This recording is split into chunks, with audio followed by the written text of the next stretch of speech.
Jaret Goes to the Movies is a free podcast made possible by Rich's lack of a social life, as well as our amazing supporters. For as little as $1 a month, you can access tons of extra content each week. Visit JaretGoesToTheMovies.com and click Support Us. Enjoy the show. Hello, everybody. I'm Jaret Reddick. And this is a podcast. Jaret Goes to the Movies. Hopefully you have seen or heard one of my many musical endeavors. And if you have, then you know how much I love movies. This is movie commentary with no movie knowledge. This podcast is me and my friend Rich talking about movies that we like. But my name's on it because I'm famous. This is Jaret Goes to the Movies.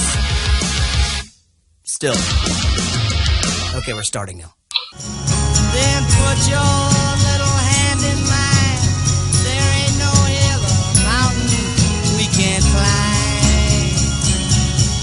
Babe, I got you, babe.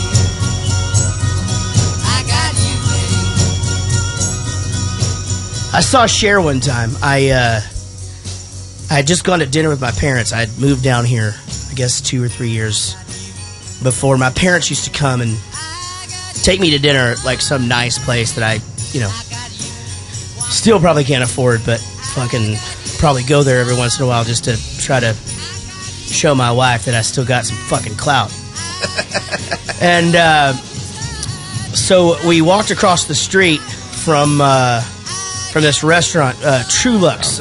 No, not Trulux. It's like in a rail car down there in downtown Dallas. What's that place called? It's like a rail car, real nice steakhouse. Oh. Is it Trulux? It's right across from the Crescent Hotel. So my dad says, hey, you want to go over? Maybe it is Trulux. I think it is. He says, you want to go over to the hotel and I'll buy you a beer. And I go, because my dad doesn't drink. And I'm like, well, fuck yeah, I do. I'll go drink a $20 beer over there on your dime. I start noticing that a lady walks in with like a bunch of wardrobe stuff, and then I just see like some security pull up, and I like grab my mom and I go, just stand here. Don't don't do anything. Don't gawk or anything, but just wait. 'Cause fucking Cher is about to walk in here, because I knew she was at American Airlines or whatever. And sure enough, 4 minutes later, she just walks through the thing just by herself, just like, she just being all Cher and shit. Anyway, that is the end of that story. But anyway, I fucking saw Cher. I actually took Casey to see Cher in concert. Yeah, I spilled red wine on a guy's head. Yeah, that's true. Which was super nice. Anyway, the concert was great. Guys, my name is Jaret. This is a podcast called Jaret Goes to the Movies. With me, as always, is Rich. How you doing, man? I'm doing great. It's good to see you. Now, a lot's going on here in the studio, and I realized as I listened to the intro to last week that I tend to talk about it a lot. I may be spending too much time talking about things that we're doing to change things, but I do want to just say that you got a new chair. I do have a new chair. It's you have amazing. A new comfy chair. And I have the eventually Casey chair. People will be able to see it. But you're not in Casey's corner. No. You're still in the middle of the fucking room. This is Rich's jealous corner. No, Got it. You're not in the corner, though. You're like in the middle of the wall. Rich's wall. Yeah. I said nobody can sit in my chair, so Rich literally got the same chair in a different spot in the room. It was so comfortable. It's pretty nice, though. But anyway. Because you sat in it. It's good to see you, man. You've lost 19 pounds. Yeah. And you're still kicking ass. Yeah. And I love my mother, and I say the word poopy. Oh, interesting. We're going to actually talk about the word poopy during this podcast, during this movie. So that's exciting. Now, with us feeling better than ever and coming off of the sickness, Will did not get down with the sickness, ladies and gentlemen. Will beat the sickness. Unlike me, I'm still fighting it. I went to the doctor 3 days ago, and I'm still trying to figure out what the fuck they've done to me. You know what? I almost introduced you before I introduced Casey because I was going around the room. I should kind of figure that out. Like, do I go? Like, how do I do? I definitely noticed that you introduced Golden Boy now before your own wife. Okay, I understand. So I do want to introduce my lovely wife, Casey, who's feeling a lot better. Hello. Hello. who's doing awesome. And, man, we've had a fun week, haven't we? Oh, we've accomplished nothing. We have accomplished nothing. We've had a lot of things come up, though, and we've gotten a lot of things accomplished, but nothing like what we really had intended to do this week. Yeah. So, but we've had a good, productive week. We've had a lot of cool shit with our family going on, and Half Price Dave and Buster's Day. Half Price Dave and Buster's Date Day. We did a date day. We haven't actually gotten to spend. Not in all seriousness, we haven't got to spend a lot of time. Just Casey and I, really since the holidays. I mean, we haven't had a day. So, we just said fuck it and just went and spent the day at Dave and Buster's together and had a ball. It's great. Yep. Half Price Wednesdays. And, you know, I was sponsored by Dave & Buster's in 2007, and I still think the place is awesome. I think that's saying a lot. How were you sponsored by them? They sponsored Bowling for Soup for a year. I had to go there twice a day in any market that I went to. I did a show there, then I'd go back for an after party. We had a lot of fun. Ate a lot of really delicious, bad-for-you food. Got a lot of free games. Got real fucking good at a lot of the games. And that's how I take it to them on Half Price Wednesday now. The Golden Boy is here, ladies and gentlemen. So that's what I led into. He did not get down with the sickness. Nope. You know him as Kitty Corner Will. He is the new Golden Boy. Strong like bull. Mr. Will Liam. Right over here. Hey. How you doing, man? So you did good. You didn't get the sickness. You had to drive all the way to Midland, Texas this week. I had the sickness, but I overcame the sickness. How long were you down? For like 3 days? From Thursday till Monday. Here's the problem with me when I get sick. And Casey will fucking tell you that this is true because she's on her phone, but she describes it way better than I do. But I get up in the morning and I feel fine. And then I have like 4 to 5 hours of just being like real fucking sick. And then I'm just fine again. So I'm like, I got this. It's fine, whatever. Then I start to go to bed. I'm like sick again, right? Yeah. I wake up the next day. I'm fine. I just start taking on the day, whatever. Like, and you he will feel like shit. The record player. Every night he will feel like shit. And then he will just say, I'm going to feel better in the morning. Yeah. And then he just decides to, and by the end of the night, like, he just feels like shit again. Yeah, so it's, you know, I just feel like... He drags it on forever. Maybe it drags on forever, but I'm not one that...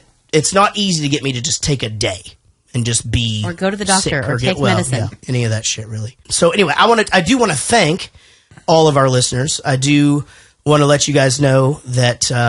you can support the podcast, as our announcer said at the beginning, by going to patreon.com and searching for Jaret Goes to the Movies, or just going to jaretgoesthemovies.com and clicking on support us. We use every dollar to just keep the podcast going. We don't take any of it. And Will can attest to that because he's demanding a pretty high paycheck if things continue to go. So I want to thank our executive producers who are also Patreon supporters. David Murray, who you'll hear from later on in the program. Ashley C., Sheila Ray Wonder, Wendy Croft. David Dooley, who had to cancel on us tonight for whatever personal reasons. We just hope everything's going great. Diane Small, Big Chris Whitehead. Lucy Murray wants to be better at guitar. And you know what? I think she is. I think she's got a lot better. Chris Holt, Rod on James, Eddie Weiss, colonblowband.com, Lisa Wenzel, and Sean Umbeck. Thank you guys so very much for your support. Today we're going to talk about Groundhog Day, 1993. A weatherman finds himself inexplicably living the same day over and over again. Boom! They nailed it. They fucking nailed it. That's what it's about. Here's the thing. They don't even have to tell us what day it is. Guess why? It's in the title. Right? Like, that could be the greatest synopsis of all time. Fucking mark it. Seriously, we should have a thing but okay, we're 63 episodes in. So far, the best synopsis has been Groundhog Day. I'm not sure you could go back and find a better one than that. This is the one. Director is Harold Ramis, who, you know, he was in Stripes with Bill Murray. And I believe wrote and directed that as well. Don't fucking fact check me, but I think that's what it is.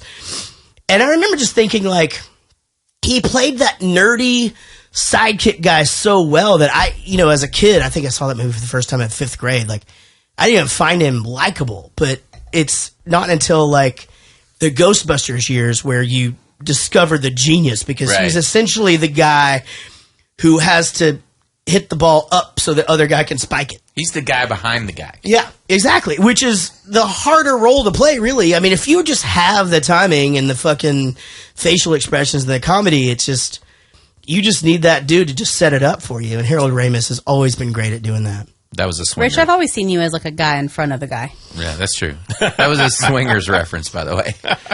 The writers are Danny Rubin and Harold Ramis, and this movie stars Bill Murray. Bill Murray, for some, I mean, and I get it, but for some insane, crazy sort of twist of fate, goes from being like the buffoon in Caddyshack to literally everybody's favorite person in the world.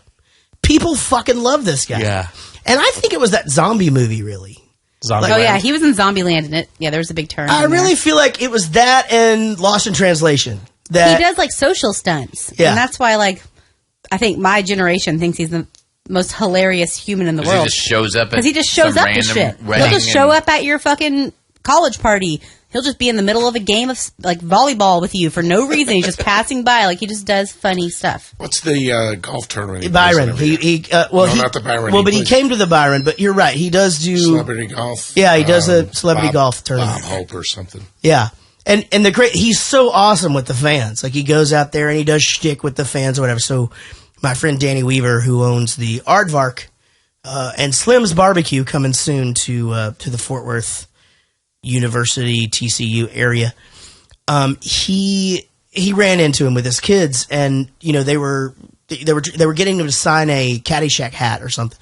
And man, he spent 4 or 5 minutes just having fun with them, just doing shtick, taking pictures and all that. And I mean, not that everybody doesn't do that. It just seems like Bill Murray kind of knows when and where that is a good thing to do. Anyway, I love the guy. I remember seeing him on Saturday Night Live. A lot of people may not know that Bill Murray took over for Chevy Chase. Chevy Chase was only on one season. He was the golden boy. Mm-hmm.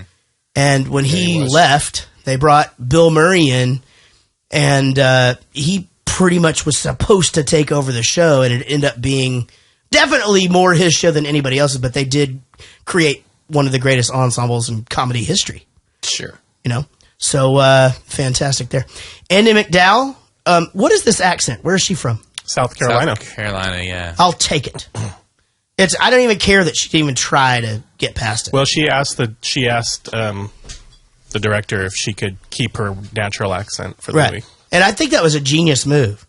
Because, I mean, I think some of the ways that some of the lines were, it just kept her really sweet and innocent. I get it. I didn't like it. You didn't like the accent? No, I didn't. Yeah.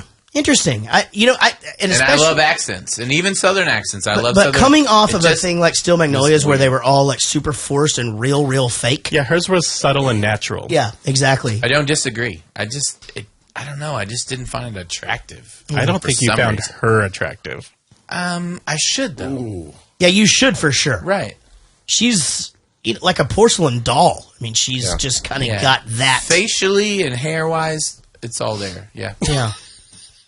What? I don't even know that you got to see her body though. She was in a fucking coat the whole time, like a winter jacket. Her clothes were just a mess. It's the early 90s. It's the early 90s. She's a producer of a news program who isn't on camera and who is basically just trying to be warm. It's 1993. That's the way everyone dressed. Yeah, in 1993, I did not dress like that. She dresses like she was wearing onesies still. It was I had a watermelon dress. I wore it all the time. But were you in a body cast that year or no? I was out of the body cast before, so you were out of go it. back and do the math, Casey. Did you have a little bib on your shirt that you could wipe your mouth with? No, she dressed like Ellen DeGeneres. She had the fucking vest and. Have you ever seen an Ellen DeGeneres quilted jacket? And everyone show loves Ellen. Or movie back in the 90s? That's what they wore. Yes. Yeah. If you're gay, trying to pretend to be straight. I'm definitely not buying this. I'm not buying it because they're wearing winter clothing in a winter situation. She wasn't wearing winter clothing. Of course she was. She was wearing a flowery vest. It was weird. No, it was not a flowery vest. It was not attractive. It was not It was a Marty McFly vest. Attractive at all. All right. And that's fine. Okay, so you're going no on Andy McDowell. I like her face. Her wardrobe really made her accent horrible. Yeah, I get that. Yeah. It was just, I don't know. The accent didn't happens. work for me. I don't know why. I can't explain it. I like accents. It just didn't work. So your dick wasn't having it. So nope. Chris Elliott, who I've definitely talked about this before on the show, but I was a fucking huge David Letterman fan when I was a kid, and I would stay up later than I was supposed to so that I could watch this show, because when I was a kid, 6th, 7th, 8th grade, David Letterman was what Jimmy Fallon is now. He was fucking cool and hip, and he did the craziest shit. He would get on the roof of his building while the Today Show was live on the air with a megaphone and just being like, I'm on the 7th floor and I'm not wearing pants, and just crazy shit. And it was just awesome. And David Letterman and I are fraternity brothers. I did not know that. We are both Sigma Chi's. Yeah. I did not know that. Lame. Thank you for your fraternity has actually hired me to play several shows. Of course, you go? because we're awesome. So I appreciate that. Did I go? Did I play them? Yeah. Okay, well then, should I take back the lame? Oh, no, that's fine. I played a few Sigma Chi shows. I mean, I lived in Denton, so, we did a couple there. Anyway, Chris Elliott had this reoccurring character on David Letterman where he was like this adventurer guy who like traveled all over the world and just did this. This character was so stupid. It was the fucking funniest thing ever. And it launched his career into doing that kind of humor. Can I just tell you that I am a huge Chris Elliott fan? So do you remember the sitcom that he had for a little bit? I don't remember what it was, but I remember every time I could watch him on anything, I watched it. My God, Cabin Boy. Cabin Boy, Fucking Chris crazy. Burney fucking loves that movie. I love his humor. I Was love it Chris his Elliott, shtick. the guy under the bleachers, under the seats? David Letterman. He under played the a bleachers? bunch of different characters actually on there. When I think of him, I think of Something About Mary. Yeah. Is that the one where he had the pus all over his Well, face? he did later because he was Woogie. her best friend Woogie. Yeah. And was trying to help her through all this stalker craziness, and then he ended up being like her biggest crazy stalker. So he kept, he's like, I don't know, the whole thing was ridiculous. It was horrible. But I think of him, same thing with all like the pussy boils on his face. Okay, while you're looking that up, so as soon as I saw Chris Elliott, I was like, oh my God, what the fuck happened to him? Like I said, I love everything he's in.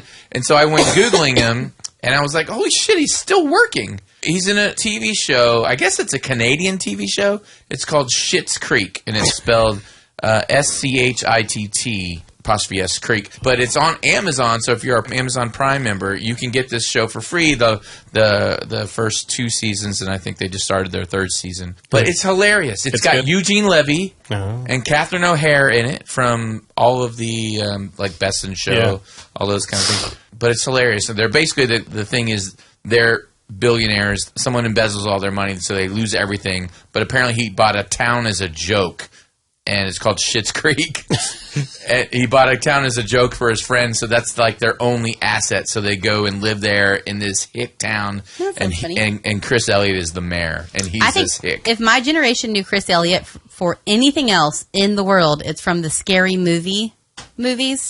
Oh, yeah. And he was the guy with, like, the little arm. Oh, yes! That's the thing. He always does some weird thing like that. That would be my generation's, like, if you could say, some people have never seen Something About Mary, or some people have never seen this. If you were like, it's my strong arm, like, people would be like, no way, yeah, of course. So the show that he was on was in 1992. It was called Get a Life. I remember it was like, he just rode a bike everywhere, and he lived with his parents. And that's right, yes. Yeah, he was just this loser. Yes. Guy, but he did a year on Saturday Night Live as a reoccurring character. Yep. He was on King of the Hill for a while. I mean, this guy has done a bunch of shit. So, I mean, and he's still working a lot. Everybody loves Raymond. Yeah, absolutely. Yeah, he was on for multiple seasons, 3 seasons. He was a character on that, and then back to David Letterman in 2008 as President John Adams before he was on King of the Hill. Tomorrow is Groundhog Day, and I'm going out to Punxsutawney for our country's oldest Groundhog Festival. So, as you know, according to the legend, tomorrow, February 2nd, if the groundhog wakes and sees a shadow, we've got 6 more weeks of winter to look forward to, so keep your fingers crossed, huh? Sounds like a lot of fun. You must really enjoy it. This is your 3rd year in a row, isn't it, Phil? 4, Nan. 4. Fucking 4. 4. And just the fucking best is their exchange afterwards. You already know he's going to hate her. Right. Because she just leaning over that counter, just smug as shit, rubbing it in his face that he has to go do that. It's the fucking, leaving the big city of Pittsburgh, which, by the way, let's talk about that skyline And that opening shot coming over the Three Rivers with the yellow bridges and the field to the left, and just that Pittsburgh skyline is the first big skyline we saw as Bowling for Soup. Oh, really? And I'll never forget it as long as I live, because I had no idea. You know, we had seen Dallas. I know. I'm like, what about Dallas? That's a big skyline. It's not the same. It's not a big downtown. It's not. Is it not? I don't know. No, I've been to Pittsburgh. So what happened is when you go to Pittsburgh, we were driving there and we were going through one of the tunnels, and there's this one tunnel. You've been through it actually, baby, and you don't see the downtown's completely hidden with mountains and trees until you get through this tunnel, and all of a sudden you're fucking facing it, and it is just breathtaking. And it's just this really beautiful city. A lot of people don't know. I mean, it's really clean and just I was really pretty. Very surprised. We went to, which we've mentioned probably on the podcast before, the coldest fucking football game of all time, yeah. Because he loves the Pittsburgh Steelers.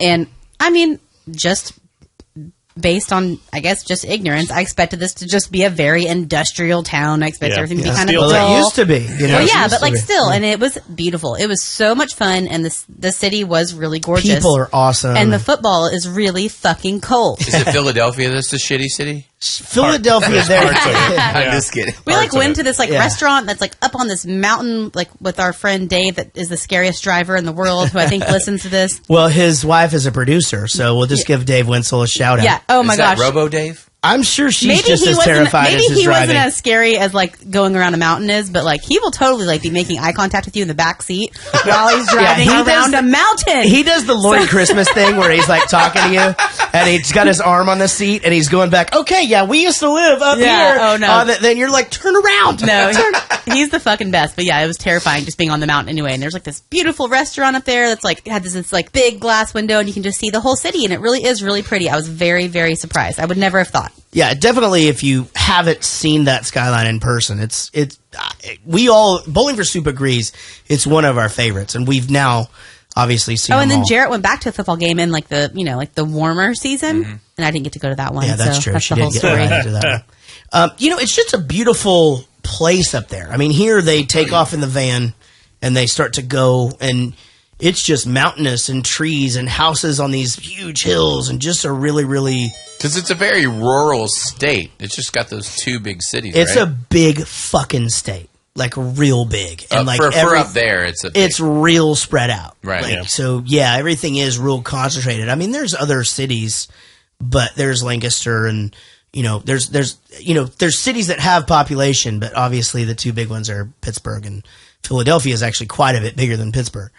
But yeah, it's just a beautiful, beautiful countryside up there. The van ride that they go, and they're kind of going through there. One of the jokes that caught me that I would have never understood was the fucking blood sausage joke. And they're just like, they're talking about like, why don't you like this? You've been going for, 4 years. Like what, and he's just like, some people like blood sausage, but I can't explain that. Do you know what blood sausage is? So it's also called blood pudding, and they eat it in England, and it's part of your full English breakfast, but it's blood sausage. We've got a sausage guy here.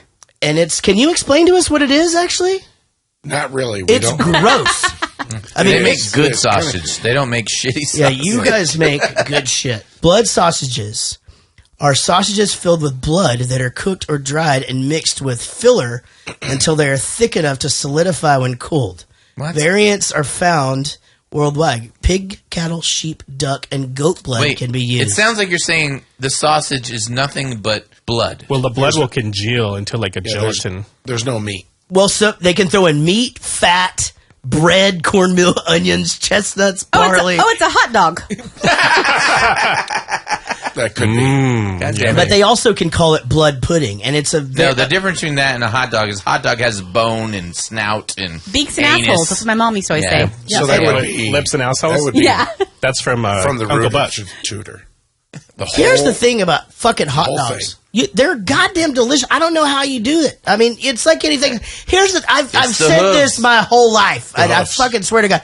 If everybody knows I'm a picky eater, if you picked apart an egg roll, chances are I wouldn't like any of the ingredients in it. But for some reason, you fucking put that into a little thing and fry it and hand it to me, and I get to hold it and eat it. It's fucking delicious. Frying might be the key. I've had people like show me videos like, I need to show you how a hot dog is made. Like, I will still eat a hot dog. Yeah, me too. No, I say delicious. They're like throwing the whole pig in there and then grind it up. I'm like, good. Yeah. I eat a hot dog that is a snack while I'm cooking a meal. Like, it's not normal. Have you ever had a Five Guys hot dog? I've never had a Five Guys. I've only been to Five Guys one time. Oh, Five Guys hot dog is delicious. No, it's one of their burgers. They split it. I get full. I like when it's all butterfly. Muya does that. I can only eat 4 guys. I mean, I get full on that. Yeah, I'm with you. I've seen videos from Germany that say otherwise. Yeah, agreed. Yeah, you had a long childhood. God damn it! That was a fucking good one. Fuck her. God damn. All right, so Rich, I think she's mad about the chat. that was good. So is this movie just Scrooged on a different holiday? No. I've never seen Scrooged. Oh, really? Okay. Wow. Yeah, so, and I'll just tell you this on this movie. I've seen this movie a lot of times. Mm-hmm. I've never sat down and watched this movie ever. I don't think I ever had yet either. So it is literally a masterpiece. But so I think it's been on so many fucking times that I've seen all the parts, but well, now I can take that back. I had never seen the first part ever. I've seen all the other things that we're going to talk about today. Did you like the movie? I did. Yeah, I mean, I liked sitting down, to be honest, and this is just me being completely fucking upfront. It's been a banner week. I haven't felt amazing. Today was just one, again, it was all over the place. I was real tired. So once I sat down to watch it, I wasn't the most excited. And I was completely entertained the whole time. Yeah, I think it's one of those movies that I refer to as perfect movie. That's what I was telling Simone. It is a perfect movie. It's just all the way through greatness. I think that I was the same, and it had nothing to do with my week or anything. I think I had seen this movie being 26 years old. This was one of those sick day movies that was just on fucking TV for no reason. And I think I'd seen bits and pieces so long. I think both of us kind of were like, oh, we got to watch Groundhog's Day. Right. Assuming we already knew all about it. Right. I didn't remember fucking 75% of it. And it really, I was pleasantly surprised. I think the brilliance in this is, small, major cast and just fucking brilliant casting. And they could have of the character actors. Agreed. They could have drugged this on so long, but I think just the timing in it was great. Yeah, I mean, they, obviously it was the day repeating, but the second you go, I don't want to see this scene again, you don't see it again. Well, and watching his ups and downs. Mm-hmm. Watching him just be completely frustrated and giving up, and then kind of up on a bit of more of a good climb where he's trying to figure her out or whatever, and then just I guess this is the point of the movie, becoming just a good guy. Yeah, he goes on a serious personal journey. Yeah. Exactly. Yeah, a lot. I mean, and here's the thing, this whole time, and they don't really get into this a lot, but yeah, that's a really great way to put it, actually, because he's reading all the time. He's getting into these things like poetry and piano, and I realize those are like the real obvious ones. Mm. Well, he goes through a real change. Yeah, for he sure. He tries not to for a long time. Yeah. Yeah. I just like that they, you don't know that during this whole movie, has it been a week? Has it been a month? Has it been a year? Because of how long it's taken him to accomplish all these things. I think that was actually kind of a neat thing that they did, because they very easily could have made it some ABC Family movie where it was like a real bad week and then he learned his lesson. Right. This was a long time. Long enough to fucking learn how to play the piano like a badass. I read about this, and his name's Harold Ramis, right? Oh, shit. Yeah, that's the director. His initial thoughts on this was that it was 10,000 years. That he was doing this day for 10,000 years. Wow. That's his original concept.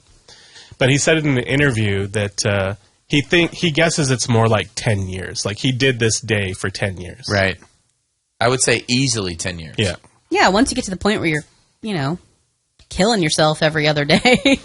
I mean, I just thought that was interesting that you didn't know, because I think a lot of movies have done relatively similar concepts, but it's like shitty week, lesson learned. That's way more. I mean, 10 years is a long time. I mean, I guess I'm just... Think about the languages he learned. I get that. He learned to be... He's an expert and piano player, right? Yeah. Yeah. That's easily 10 years. Yeah, and He he's did played that. ice sculpture.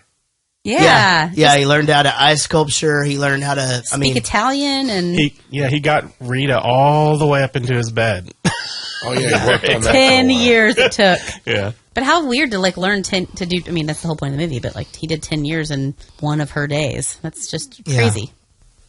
Yeah, I would have to have a day off of doing a certain shit and just go that. That's when you go bang the French maid. I'm sure there were days where he didn't even get out of that fucking bed. Yeah, right. I thought the same thing. Well, they kind of touched on that with him eating the popcorn, doing all the Jeopardy questions. Yeah. Drinking a handle of Jack Daniels as well. There's talk of a blizzard. Well, we may catch a break, and that blizzard's going to blow right by us. All of this moisture coming up out of the south, by midday, is probably going to push on to the east of us. And at high altitudes, it's going to crystallize and give us what we call snow. Probably be some accumulation. But here in Punxsutawney, our high is going to get up to about 30 today. Teens tonight. Chance precipitation about 20% today, 20% tomorrow. Did you want to talk about the weather, or were you just making chit-chat? Oh, my God. So I don't. It's the fucking best. It's the best, but I don't remember. So this is one of those where I didn't really remember this dialogue. So at first, when I'm watching, I'm just like, "Oh, he's doing a shtick for her, he's being the weather guy. She's gonna think this is awesome, and he is being the biggest fucking dick ever." Yeah. And the thing that you don't get on the radio here is that his facial expressions and the way he's emoting everything, it just is just amazing. He's a little like me at the beginning of the movie. Yeah, I mean, except for he's Bill Murray. Right, that's true. I give you that. In other words, funny, you're a little bit offensive, but with that little bit of shtick where you don't know if he's fucking with you all the time. Did you really want to talk about the weather, or just chit-chat? Yeah, just chit-chat. But after going through the whole shtick, though, that's the thing. Yeah, he committed to it. You just did this whole bit just to make this I fucking lady. I wonder how your day-to-day goes, because I think about conversations like that. If you had that conversation with me or with Jaret, we're like, fuck you, Rich, whatever. But because I know you have conversations like that with just people on the street, they're like, what a fucking asshole. Is that your day? We'll see. You wouldn't go to that level of commitment to be an asshole, would you? Probably not. I don't know. You would fucking go to that. You would 100% go to that level to be an asshole. Not to a little old lady at a bed and breakfast. Not but to a stranger. There's a scenario. Not to a stranger. There's a high school kid at a grocery store that's fucked somewhere. Yeah, 100%. There he is. Hey, what's up, Jaret? What's up, man? Not much. Thanks for agreeing to talk with us last minute. We had David Dooley bail out for some family stuff. He just said not my favorite Friday night of all time. All right, Dave Murray is here with us, and each week we like to ask our guest 5 random questions. Now, have you seen the movie Groundhog Day? I've seen it many times. Okay. It's probably been a year or two, but I've seen it at least 5 or 6 times over the years. All right, here we go. The greatest Bill Murray movie of all time is A, Scrooged, B, Groundhog Day, or C, Stripes? This is a trick question. The correct answer is actually D, Meatballs. That is correct. Absolutely correct. Gotta be worth extra credit. Ladies and gentlemen, this is how it is done. This is why he had 7.5. He is already up to 1 3/4 points. And he's 3/4 only star. been asked 1 question. Fantastic. Just fantastic. All right. Please complete this for the second question. Star Wars, they are not our wars. Please let those Star Wars I can't remember. stay. That's the correct answer. That is correct. Good job. Very, very good. Amazing. Unbelievable. I don't know how You could have turned that into a true or false. So It was so awesome how he could do ventriloquism. I don't know how you got me to do that. That was fucking amazing. Awesome. I stopped twice, and you just kept me going. Fucking unbelievable. All right, you got 2 3/4. We're going on to question number 3. Andy McDowell, yes or no? Oh, yes. Yes is correct. That is right. We did notice a few things that could be going on in the in the oral region, maybe some tooth issues or something that maybe Whitener, some whitening. And then there's a little gum issues going on in the way back when she smiles real big. Sure. I can look past that. Oh, yeah. Yeah. So 3 3/4. Guessing that's a hang up for Rich, though. That sounds like a Rich issue. It's sort of, yeah, for sure. Absolutely, it does. I had other hang-ups. Yeah, well, with her? Yeah, we'll get to that. We'll get into that. Okay. Question number 4. This is a pretty tough one. So I'm going to make it multiple choice. Chris Elliott was actually first best known for being a reoccurring character on what late night talk show? Would that be The Tonight Show with Jay Leno, Late Night with David Letterman, or that Late Late Show with that guy that I was surprised was living every time he came on television? I should know this, but I can't remember. I'm going to say Leno. That is correct. Sometimes. That's right. He was actually on Leno a few times. The answer we were going for was David Letterman. We're going to go ahead and accept that. The judges said that's fine. 3 3/4 points. All right. I guess I'm just fucking making him a little bit too hard. The writer of this movie, the director of this movie, played a doctor and in the movie, and was often seen both on screen and off screen with Bill Murray. Can you name this fine Jewish fellow? Harold Ramis? That's right. It's Harold Ramis. That is correct. I would have also seriously correct. I would have also, yeah, that was actually correct on that one. I would have also accepted Harold Ramis. I would have accepted that as well. So here we go. The guy who holds the rat, squirrel, gopher, groundhog up is Bill Murray's older brother. Can you name at least one other movie that Brian Doyle Murray has been in? Was he in Caddyshack? He was in Caddyshack. That is correct. He was the head of the Caddies, actually. He's in almost every movie we do. Yeah, he is in pretty much. It's kind of like Ron Howard's brother. Right. And every single one that we've done a podcast, and you're like, "That's Bill Murray's brother." I'm always like, "What?" Yeah, exactly. Like Then the fourth movie. Yeah. He looks different every time. Yeah, well, he didn't age quite as great. He hasn't had quite the extravagant lifestyle. I don't two think, times 'cause- I've gone, I thought that guy looked like Bill Murray, and then the other 2 times I'm like, no way. And it's the same dude. Yeah, 5 3/4 points. You're moving on to question 6. For that question, we will go to my good friend, Mr. Richard Kubert III, Hamilton-ish fan of Broadway, Burns. Yeah. Obama. Worst musical ever. Who All said right. Obama? All right, Dave Murray. Nancy, French maid, or Rita if you had to have sex over and over and over and over on a Groundhog Day scenario? Is this a trick question? It is not a Make it trick true or question. false? There's literally one answer to this question. Neither? No. There are 3 options. So if you have to have sex with one of them over and over on Groundhog Day, you can go with Nancy. Nancy, the girl from the restaurant. French maid. French maid, who we only see when he's dressed up as the cowboy. And Rita. and when he buys her ticket, he's just like, that'll be one adult and... or Rita. Oh, see, it's been so long since I've seen it, I just can't remember. Blonde brunette. I guess we'll say Rita. Rita is correct. That is correct. Always go with down home. Woo, you just barely got it, too. I am thinking that Rich was probably thinking French maid. Really? Yeah. Well, he could have done trick question all 3 at the same time. Yes, That'd exactly. been fine. Yeah, I would have accepted hit that on that answer one. as well. That's the 3-point answer. There's no way you were picking the first girl because of Are you just kidding me? just that conversation that they had you running for the hills before you. No, I would have totally banged Nancy. As much all as day you long. think that would have been fun, I really think Daddy Issues Gonna Get Married in 5 Seconds Nancy, Slutty French Maid, and Hopeless Romantic Rita would probably make it just for an awkward threesome. Yeah, that's true. Terrible. Yeah. Feelings would get hurt. That's true. You just But never know. If there's no ramifications because the day starts over. Ram. Well, Dave Murray, thank you so much for coming in and sitting in a few plays for David Dooley. We appreciate you. I'm sure I'll be talking to you. We got to make some plans, and I still got to finish your song. And Still? Really? yeah, I've still got to finish it. God. Here's the thing. Y'all Is give that me Lindsay? Lindsay's back there, but here's the thing. Y'all give me No shit. body shaming.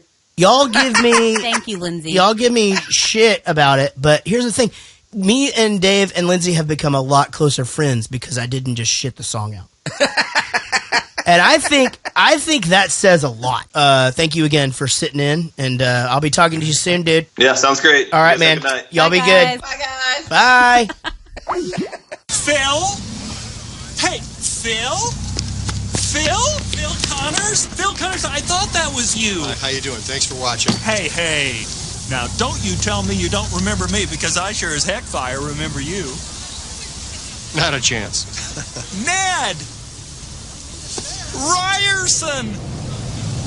Needle-nosed Ned the head? Come on, buddy. Chase Western High.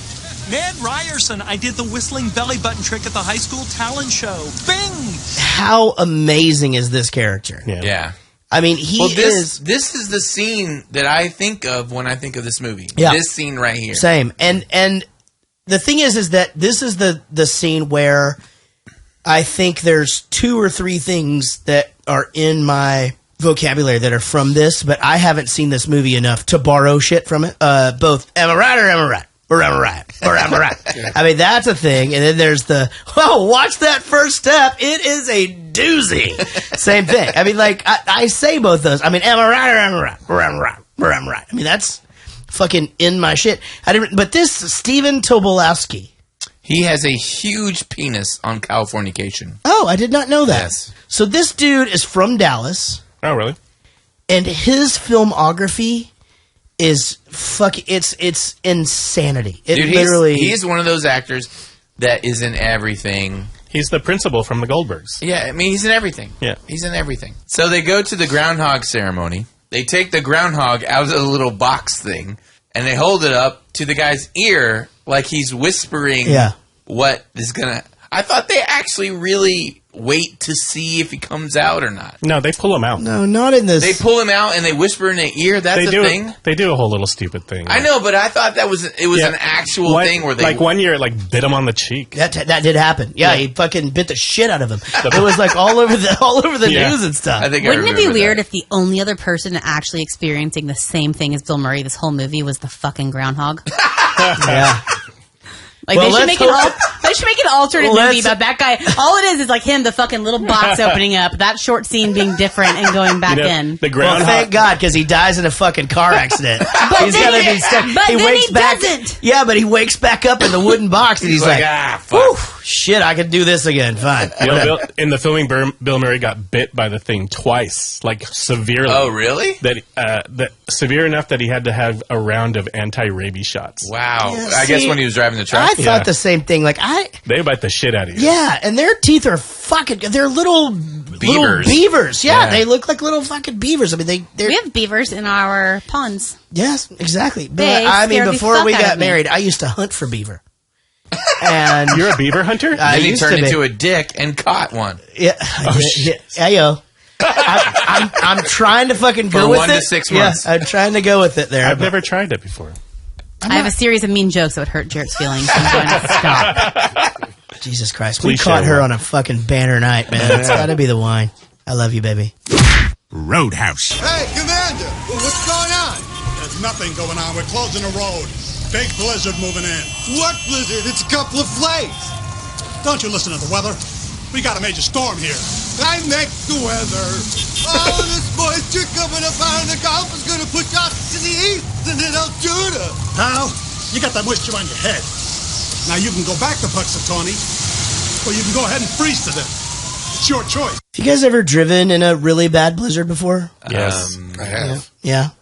I mean, like a road closed blizzard. Like Yes. it was, In Texas. we were going through Dante's Peak one time, and Pierce Brosnan? during a fucking blizzard, and Lynn they Hamilton.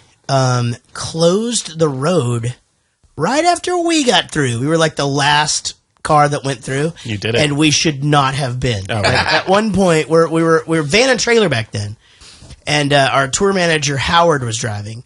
And at one point, he just lets go of the wheel and just goes, "We're all gonna die!" And all of us are just like, "Holy shit!" And we like fucking end up like stopped in a snowbank. Sum 41's van had already broken down, so it was us and Sum 41 all in one van and our tour manager driving, and we fucking made it. We finally made it down to the bottom. We found the last hotel as possible room you could get in. No fucking electricity, but they went ahead and sold us a room, but no heat. So we all fucking just like bundled up in every jacket that we had and fucking slept in that. But man, driving in that shit is terrible. 41, 42, whatever it takes. So they go back to the hotel. He tries to take a shower. And there's no hot water. Well, and he goes, "Hey, Mama, is there any hot water in this place?" And she says, "Oh no, there wouldn't be any today." There wouldn't be any today. What the fuck does that mean? Well, Casey and I both looked at each other during this scene. It's just like, who the fuck gets in before turning on the water? Like that's true. That would never happen to me. Never. I mean, like it could run out while I'm in there. What does that mean? Yeah, because no water. Even the fucking instant hot water that we're supposed to have hooked up to the house takes 10 minutes. Morning. To see the groundhog? Yeah. Think it'll be in early spring. Didn't we do this yesterday? I don't know what you mean. Don't mess with me, pork chop. What day is this? It's February 2nd. Groundhog Day. Yeah. Sorry. You know, I thought it was yesterday. Oh.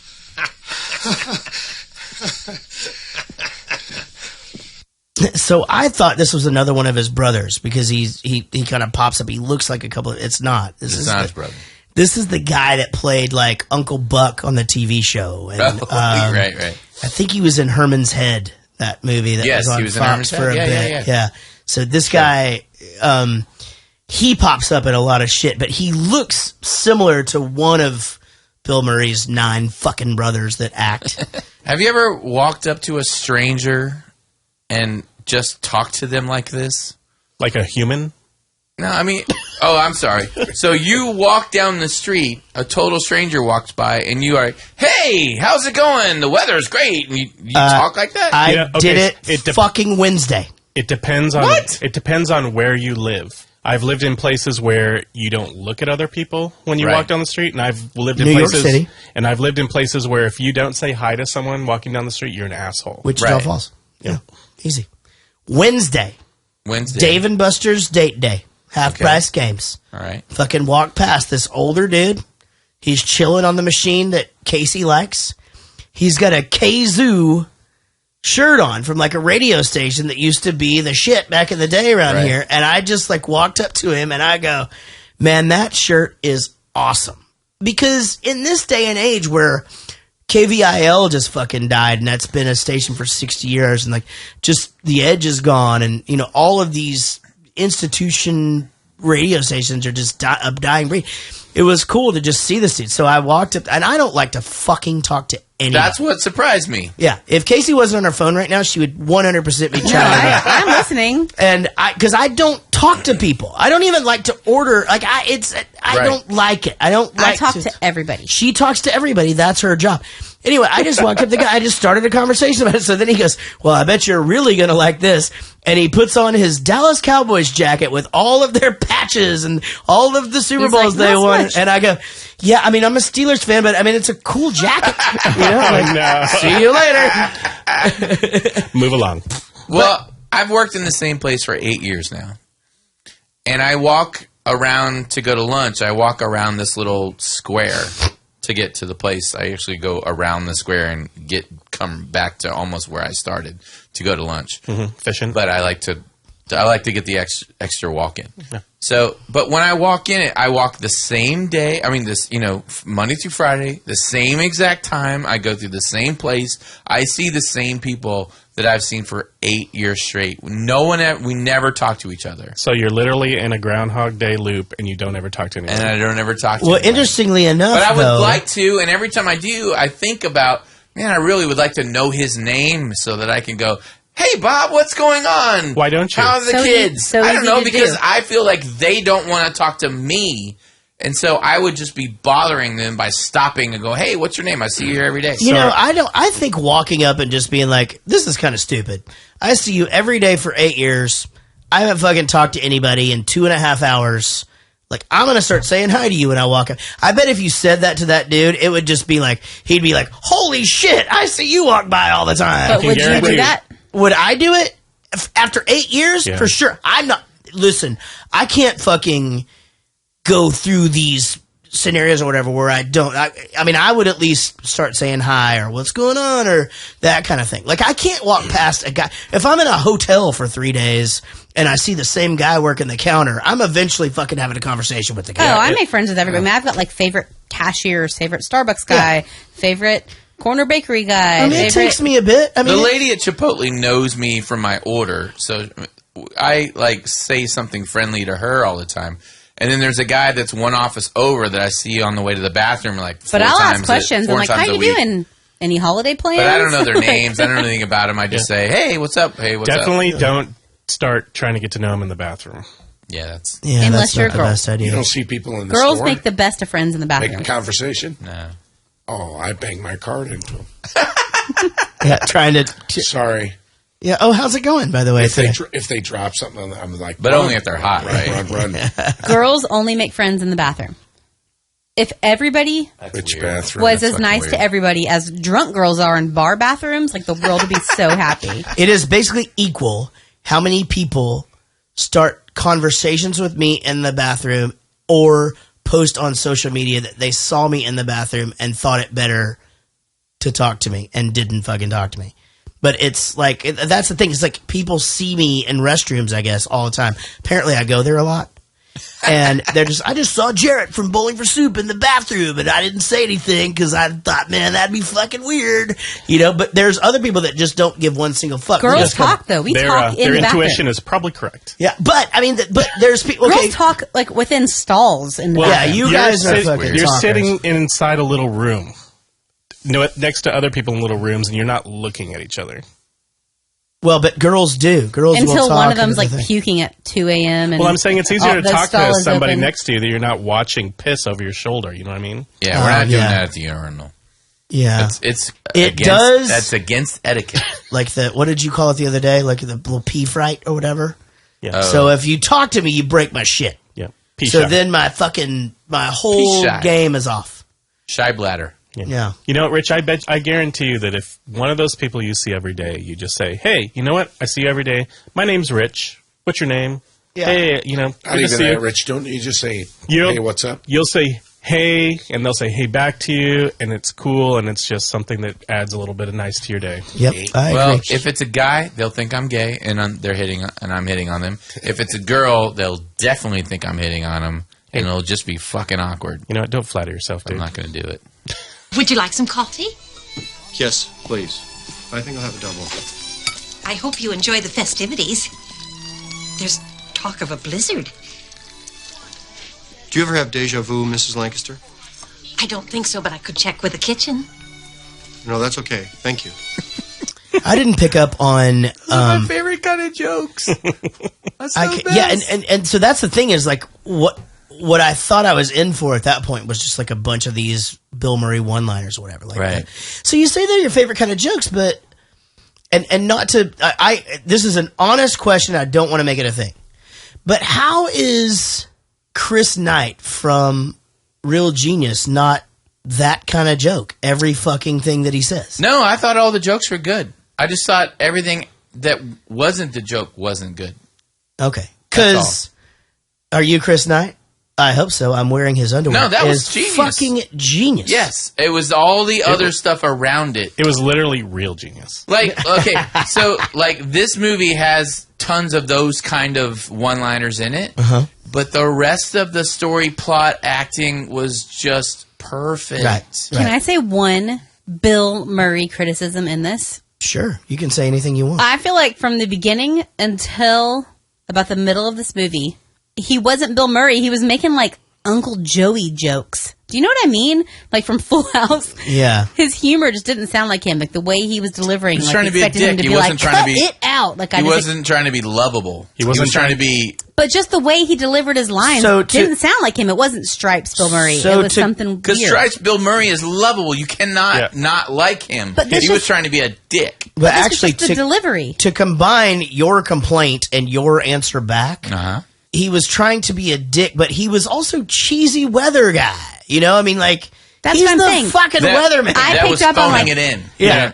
That's what I picked up on was like these like cheese ball humor things, along with trying to be an asshole, and it just didn't seem like him for a lot of the movie. Yeah, to me. he's so tired of it. He's so burnt out. He's totally phoning it in. He's like fucking people, but he's phoning it in life at this point. It's just like, I just want away from everybody, and here's how I do it. I mean, giving the poor little coffee lady the whole fucking weather forecast at the front of this it sets it all up, right? I mean, you know. And this time he says, I'd say chance of departure is 80%. Yeah. 75. Yeah, he comes down obviously. I don't know what the fuck's going on, but this can't be good. So, but then where is everybody? And I realize it's Cobbler's Knob. Okay. But I heard Gobbler's Knob. Oh, I thought it was Gobbler's Knob the whole time. I'm almost positive it's Gobbler's Knob. I think it is Gobbler. But it's a picture of a cobbler, of a like a shoe cobbler. So that's why I thought it was Cobbler's Knob, because like a cobbler is like a guy who makes shoes. Maybe right? that guy that they have a picture of that's cobbling the shoes is the knob gobbler. Could be. He just gives a really good head. Could be the fuck, dude. You gotta see this guy gobble up some knobs. Rita, I'm reliving the same day over and over. Groundhog Day. Today. Okay, I'm waiting for the punchline. No. Really. This is the third time. It's like yesterday never happened. I am racking my brain, but I can't even begin to imagine why you'd make up something like this. I'm not making it up. I am asking you for help. Do you guys realize that this is the prequel for The Matrix? Jesus Christ. Bill Murray is one of the previous Neos. Actually, that's a spoiler for a movie you haven't seen yet.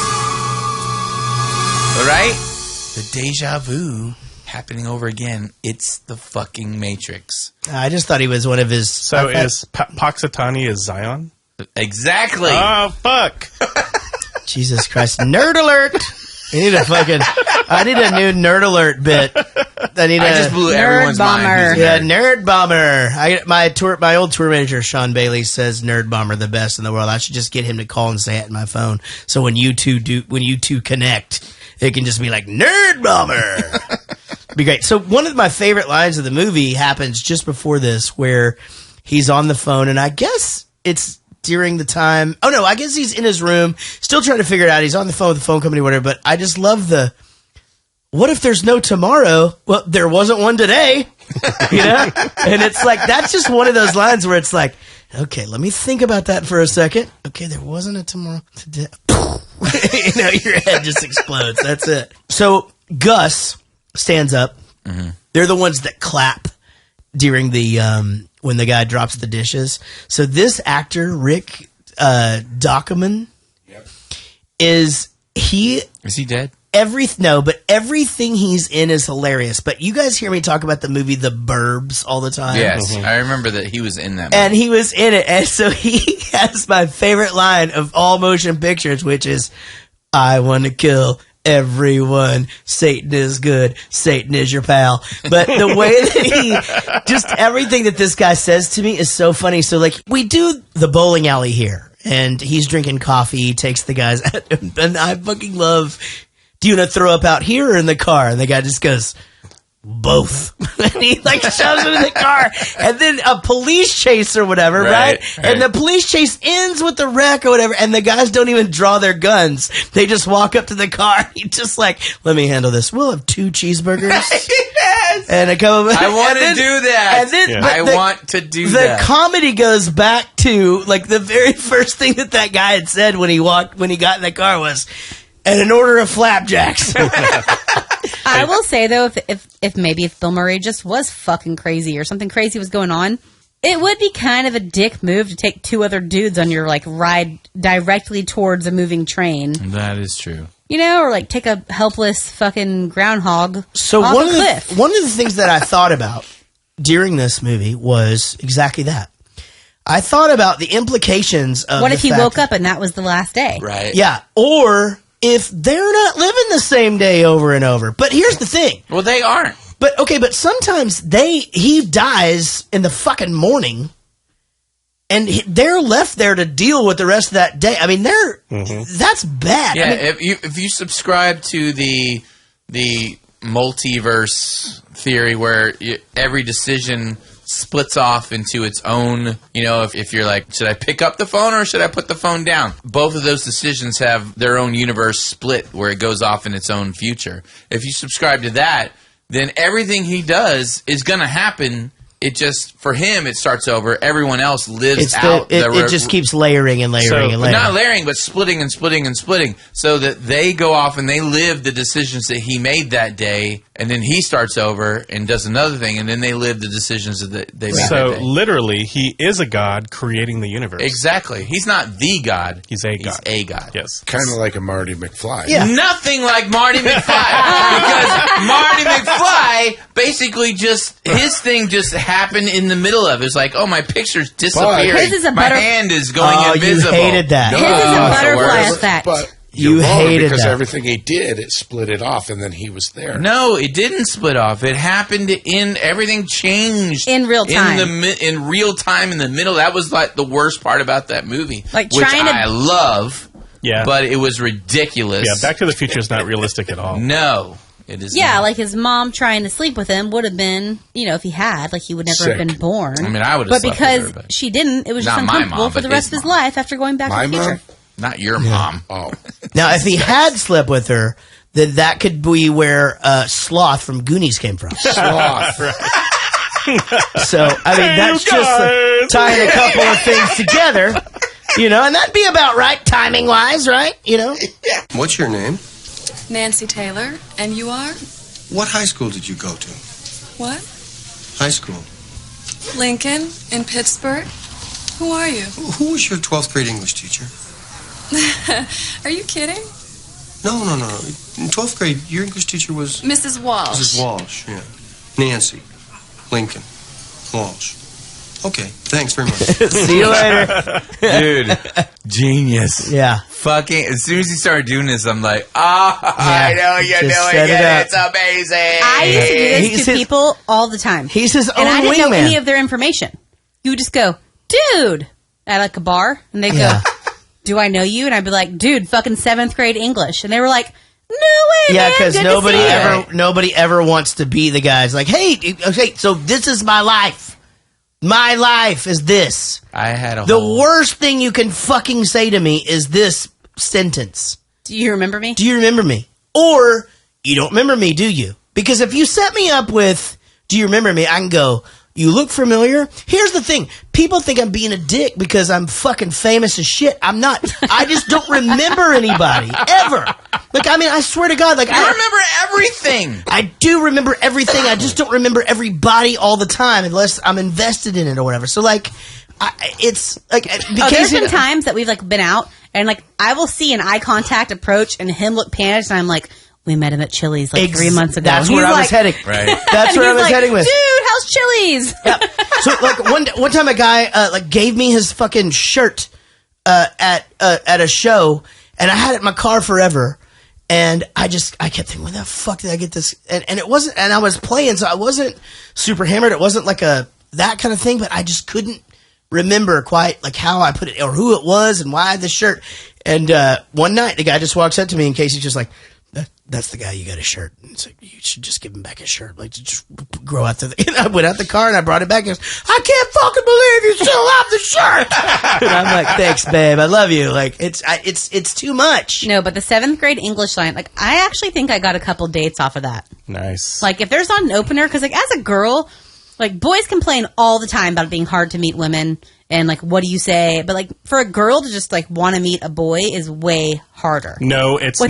That is insane. No, That it's is a harder false without statement. coming off as, like, creepy or crazy or slutty or something. Like that is the most insane That is a false statement. fucking statement. But you can't just walk up to a boy at a bar and be like, hey, how's it going? Without sounding Yes, like a you dick. can.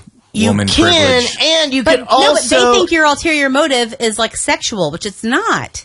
Just to meet somebody. Like, hi, I think that you look fun. Like, that sounds like a slutty I am girl so statement. confused right now. So you go up and you do No one cares if girls are slutty. I like you. But I'm not slutty. I know you from the 7th grade, and that's not leading to a sexual No, thing? it's just funny because after they go, oh yeah, I remember you. I'm like, dude, I'm totally fucking with you. That's bullshit, but I can't believe you just agreed to that. And then all of a sudden it's conversation, then it's funny, and then Right. it's like, then you have a potential to hang out with somebody who thinks you're funny and fun without being like, hi, you look fun, which makes you sound like a ditzy bimbo No slut. dude at a bar has ever had a girl that he's even remotely interested in come up and start a conversation with him and made it difficult on said girl. That has never happened. It's harder Never, to be the girl to go up to a guy first, I feel like. Because you feel yes, like... okay, that might be right, but I think that's 'cause more you would on the assume- girl. It's you less on assume the if dude. they're interested, they would have come and talked to you first. Yes, okay. Bullshit. No, hold on. Hold You on. would I said you would assume. I am as giving, a girl. I am 100%. As a girl, which you're not, Rich. Hold on.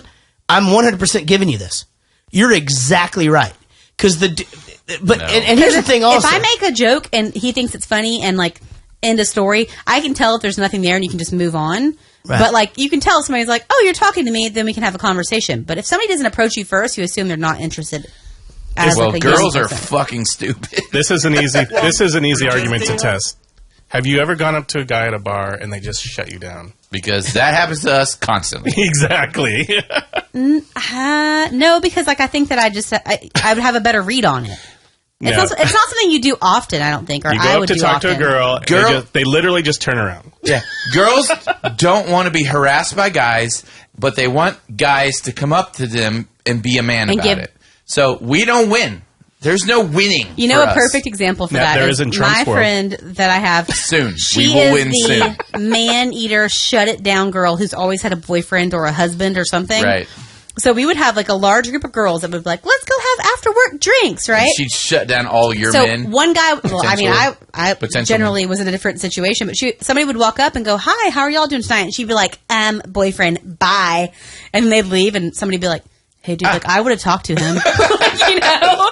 What a bitch. Don't invite her to anything The girl ever cock again. block who's like clearly hotter than everybody, so she assumes the person's talking to them. Or like, dude, we got 7 other people that guy probably would have settled for. So Like, that- it was going to be awesome. So is that a cunt block? That's a tampon. Jesus So hang on. Let's get back to the movie. So he bangs Nancy here. Right.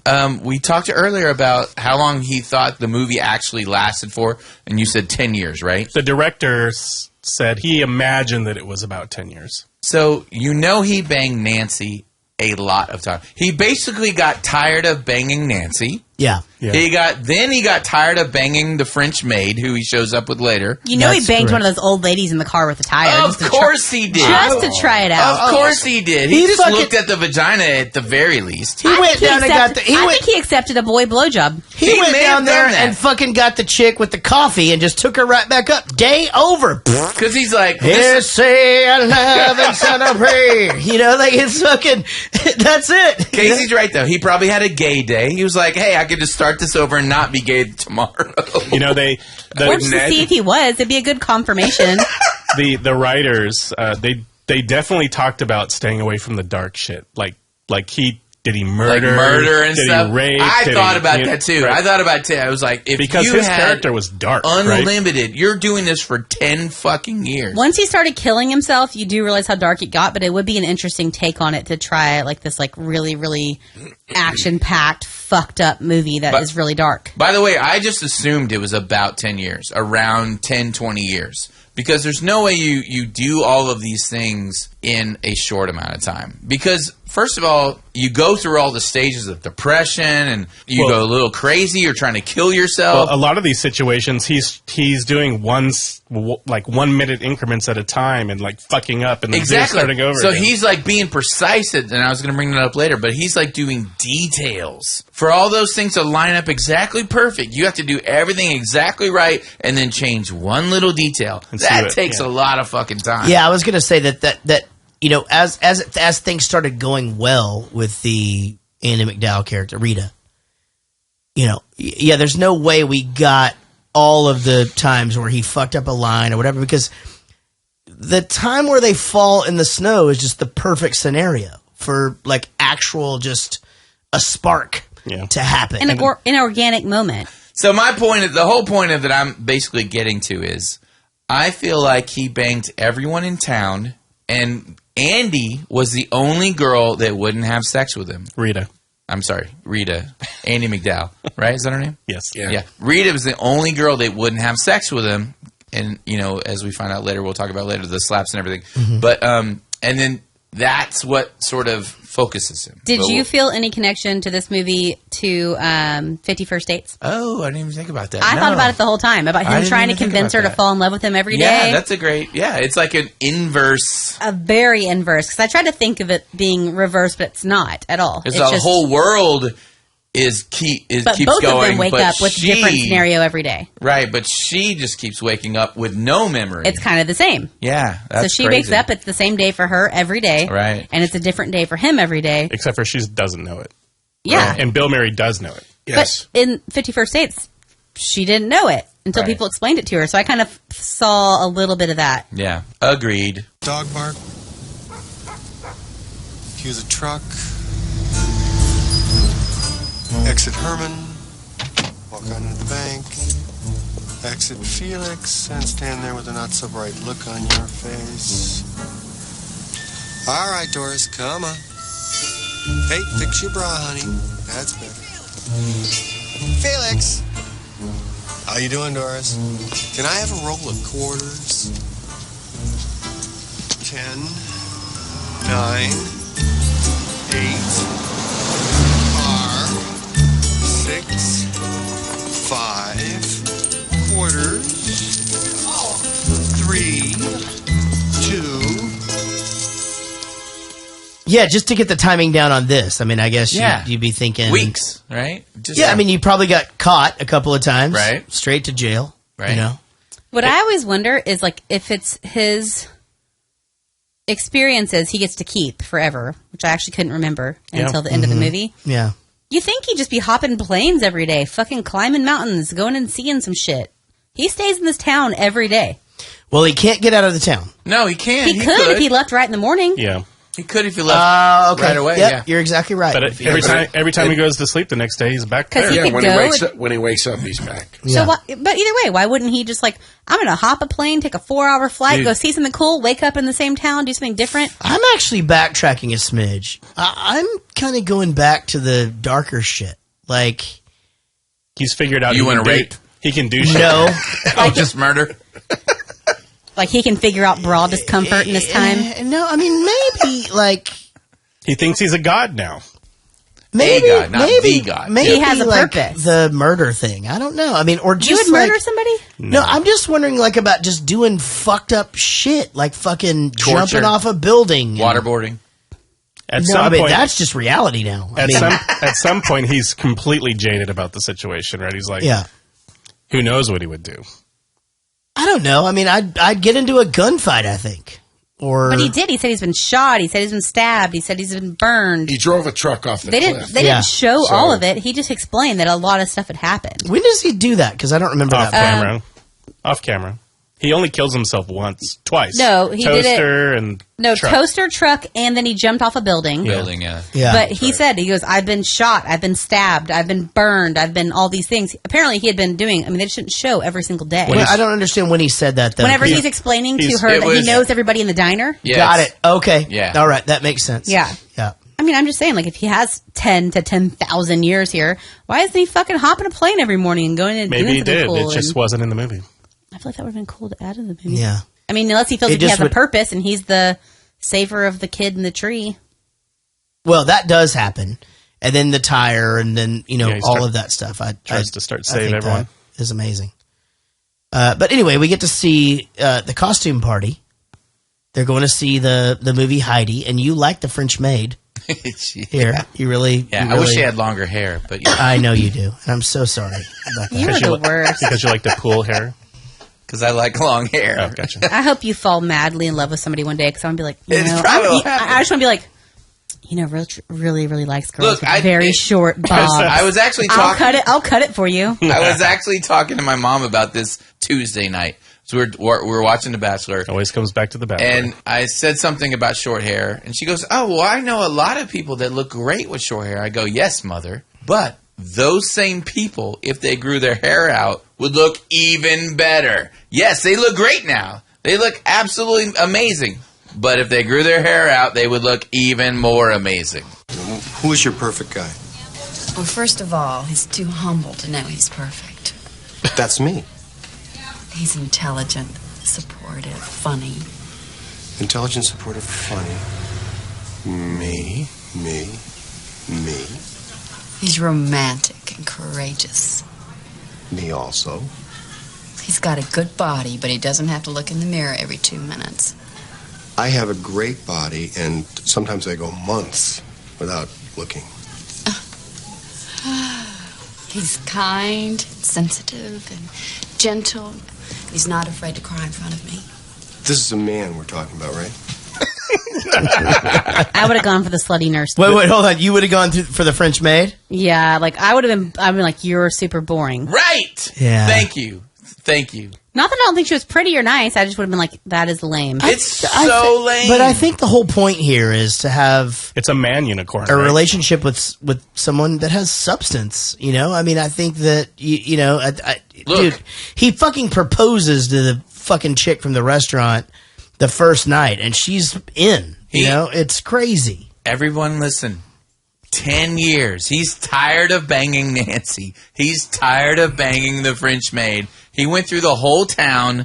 Now he's looking for boring because he wants to settle down. But he still has his humor about him because she says, not afraid to change a poopy diaper, and he just goes, does he have to use the word poopy? Which Rich does? I love my mother.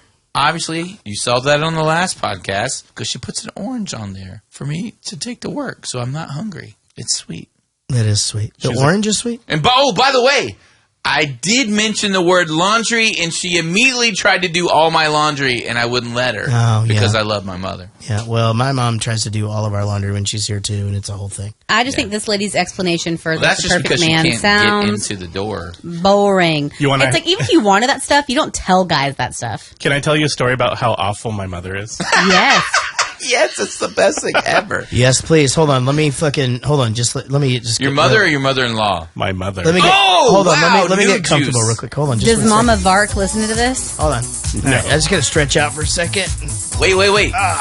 Is your sister going to use this information against you to gain favor because you're the golden boy with your mom and she is not? No, this story will prove that I am not the golden boy with my mom, and she absolutely already knows this. Hallelujah! Holy shit!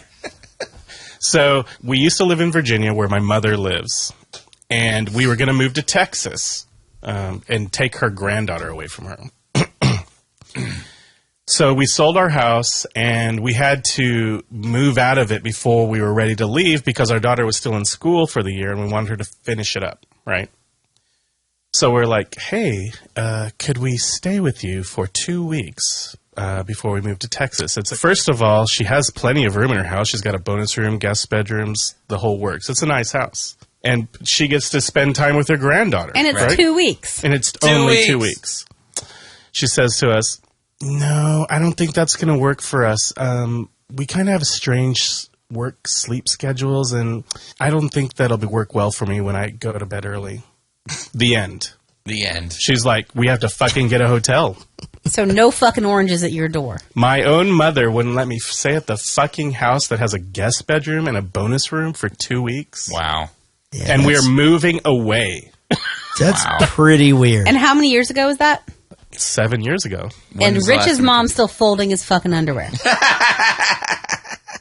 And needless to say, Simone didn't appreciate it. Yeah, you think?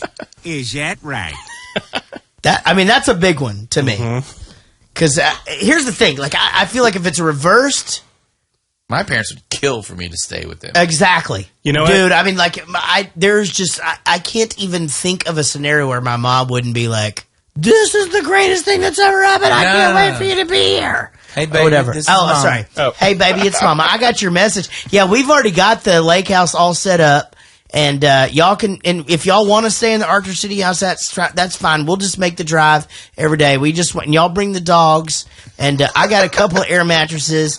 and stuff. I already put Miller Lite in the refrigerator, and because I know you like to drink that or whatever. But whatever, and I'll just come over and do some cooking. Anytime y'all get hungry, you just call me. I'll come over and do some cooking. It was so crazy because it's like, okay, me and Rich, we know each other. We're not best friends. We've only known each other for a little while. If you needed to stay, if you need a place to stay, I'd be like, Rich, come stay with me. You say that all the time. Right? So it's like, Jesus Christ, I'm your son. Night. Here is where it reverses. And I can't fucking stand it. And I'm certain that I'm going to love your parents, Rich. Mm-hmm. But this whole... You've met them. We're going to stay with you for a couple of days that turns into fucking 2 months. That's now... It was supposed to be a month. 3 months now.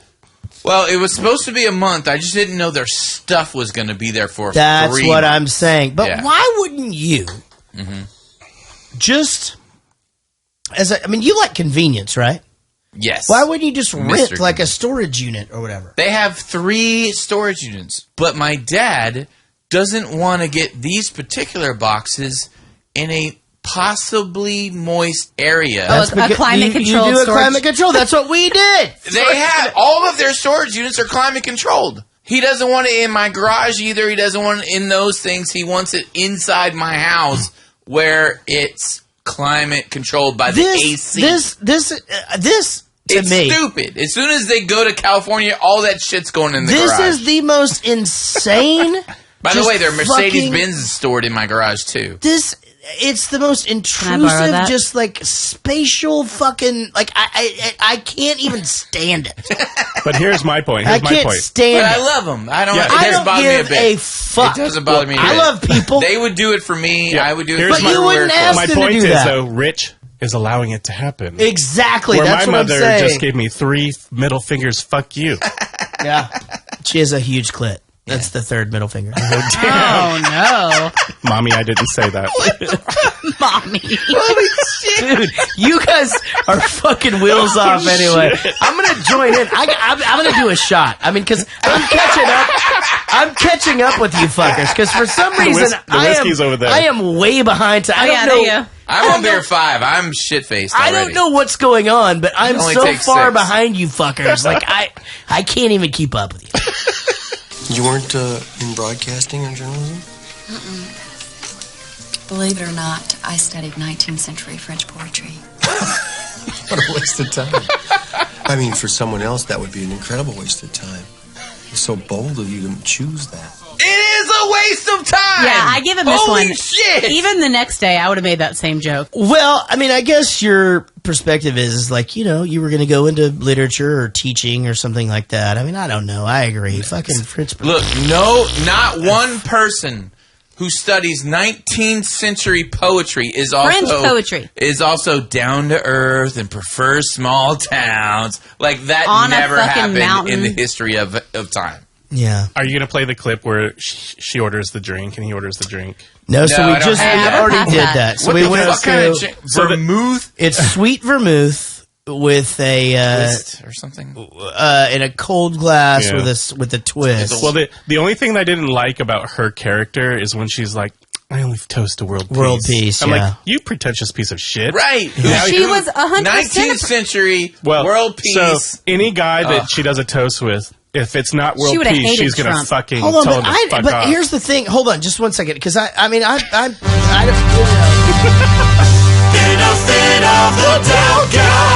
I mean, because the thing is that.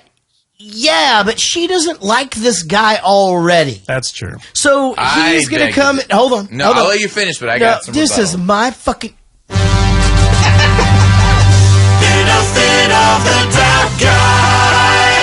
That's when everybody else shuts the fuck up and lets me talk. The thing is that she already doesn't like him. Yes, he's blowing her mind with all of these things or whatever, but she's still thinking. I mean, she's known this guy for a day.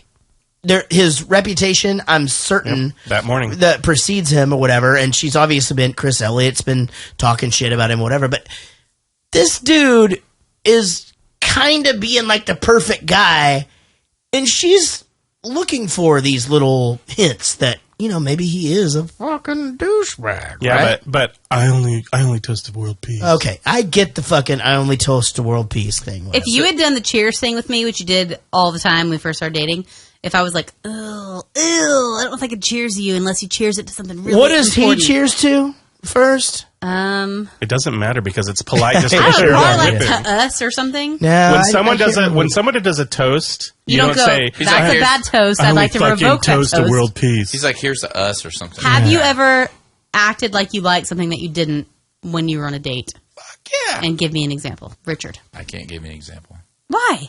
You haven't pretended to be interested in something that you weren't? Sports. Really? No, I don't know. Were you dating, but your team's going to the fucking Super Bowl. That's right. We are. It's awesome. My pseudo team. I really thought you'd have one. No, I don't know. I probably don't. I probably don't do that. But there is no way that he pretends he likes anything. That's true. He doesn't like anything that he likes. It's fucking crazy. I guess that's true. Here's my theory about the whole thing: is I think she was digging him when he was an asshole. Totally. So I thought you were. I thought think you might go to this place. if Groundhog Day had not had happened, he could have banged her in a week, maybe a week and a half, like just being himself. Because when he came to the first Groundhog Day and he was like, fuck this shit, fuck this, and then he flirted with her a little bit, she completely responded to the flirt. She's also doing her job, though. No, but she responded to the flirt. She was all... She would totally... What, and I was on. like, What oh my was- God. She would totally bang him if he would express any Can we interest in please her at all. I'd like to know in the future, how do I respond to flirting if I'm interested? Hang on, let me get this. Let me get it clear. How was she all? You suck the dick. Suck the dick. No, how was she all? Okay, just making sure that was it. Where we're at. Jesus fucking Christ. Roadhouse. Can that be a button from now on? Rich doing that? Yeah, him doing that thing? Yeah. Yeah, send me the fucking wave file of that back. I'm just amazed, and I'm not easily amazed. About what? How you can start a day with one kind of expectation and end up so completely different. Well, do you like the way this day is turning out? I like it very much. It's a perfect day. I couldn't have planned a day like this. Well, you can. It just takes an awful lot of work. Come on in, I want to show you something. I don't think I should, Phil. Oh, I don't think you should either. That's why I'm just going to show you this one thing and kick you right out. Just give me 1 minute. So you guys are going to find this weird, but I have a problem with this. Start with one expectation and end completely different or whatever for the day. That's fucking every day. Like, I wake up every day thinking, all right, here's what I'm going to do. I'm going to fucking do this. I'm getting everybody, other kids are going where they're going. We're doing this thing, whatever, yada, yada. I realize we're talking about him as a person or whatever, but this is life, right? You fucking wake up and it ends a certain way. This is more proof of what I just said. She was looking for any excuse to be with him. No, because he got so creepy. Here's my deal. Is Oh my that God. Okay. after this perfect day, Yep. this date, this snow amazing We didn't talk date, about this, but you're fucking exactly right. they get to the door and he says, come upstairs, I'd like to show you something. I thought Right. he was going to break out a fucking instrument Me or something too. that she liked. Same. No, it was his dick. That's what he wanted to show her. That's what he wanted to show her. It Yep. was his penis. Big fucking the mole on mouth the on the tip. neck. She said no like 4 times. Yep. Kept saying She's just one of those girls No, that he's wants to rapey. sleep with you, but doesn't want anyone to know that You she ever wants to sleep fucking with hear you. that song, Baby It's Cold Outside? He's fucking Super trying to... It's the date rapiest rapey. song that's ever fucking happened. And he's trying to act this out Also, right now. if you're saying that she's one of those girls that has like sexual feelings but doesn't fuck everybody, yes, I agree. Yeah, she's the That's a one. thing. She wants to fuck you, but she doesn't. But she doesn't consent to it, but you're still rapey. No, that's not it. Rapey. Now She we're wants to getting crazy. fuck you, but she wants to have a legit reason to fuck you, and it's not going to be easy, but it's possible. So she's a mature So adult. she's a mature adult. No, She has every right to have No. sexual feelings but not follow through with him because that's she's not what I'm saying. It's opening a bit. Maybe that's what I'm saying. what a creep. Anyway, it was his penis that he was trying to show her. What's wrong with that? Rape. Well, you can't just do that. Some girls like to see penises. You can't Not just do that. most of them. Why not? I love you. You love me. I love You don't even know me. Oh, I know you. Oh, no. I can't believe I fell for this. This whole day has just been one long setup. No, it hasn't. And I hate fudge. Yuck. No white chocolate, no fudge. What are you doing?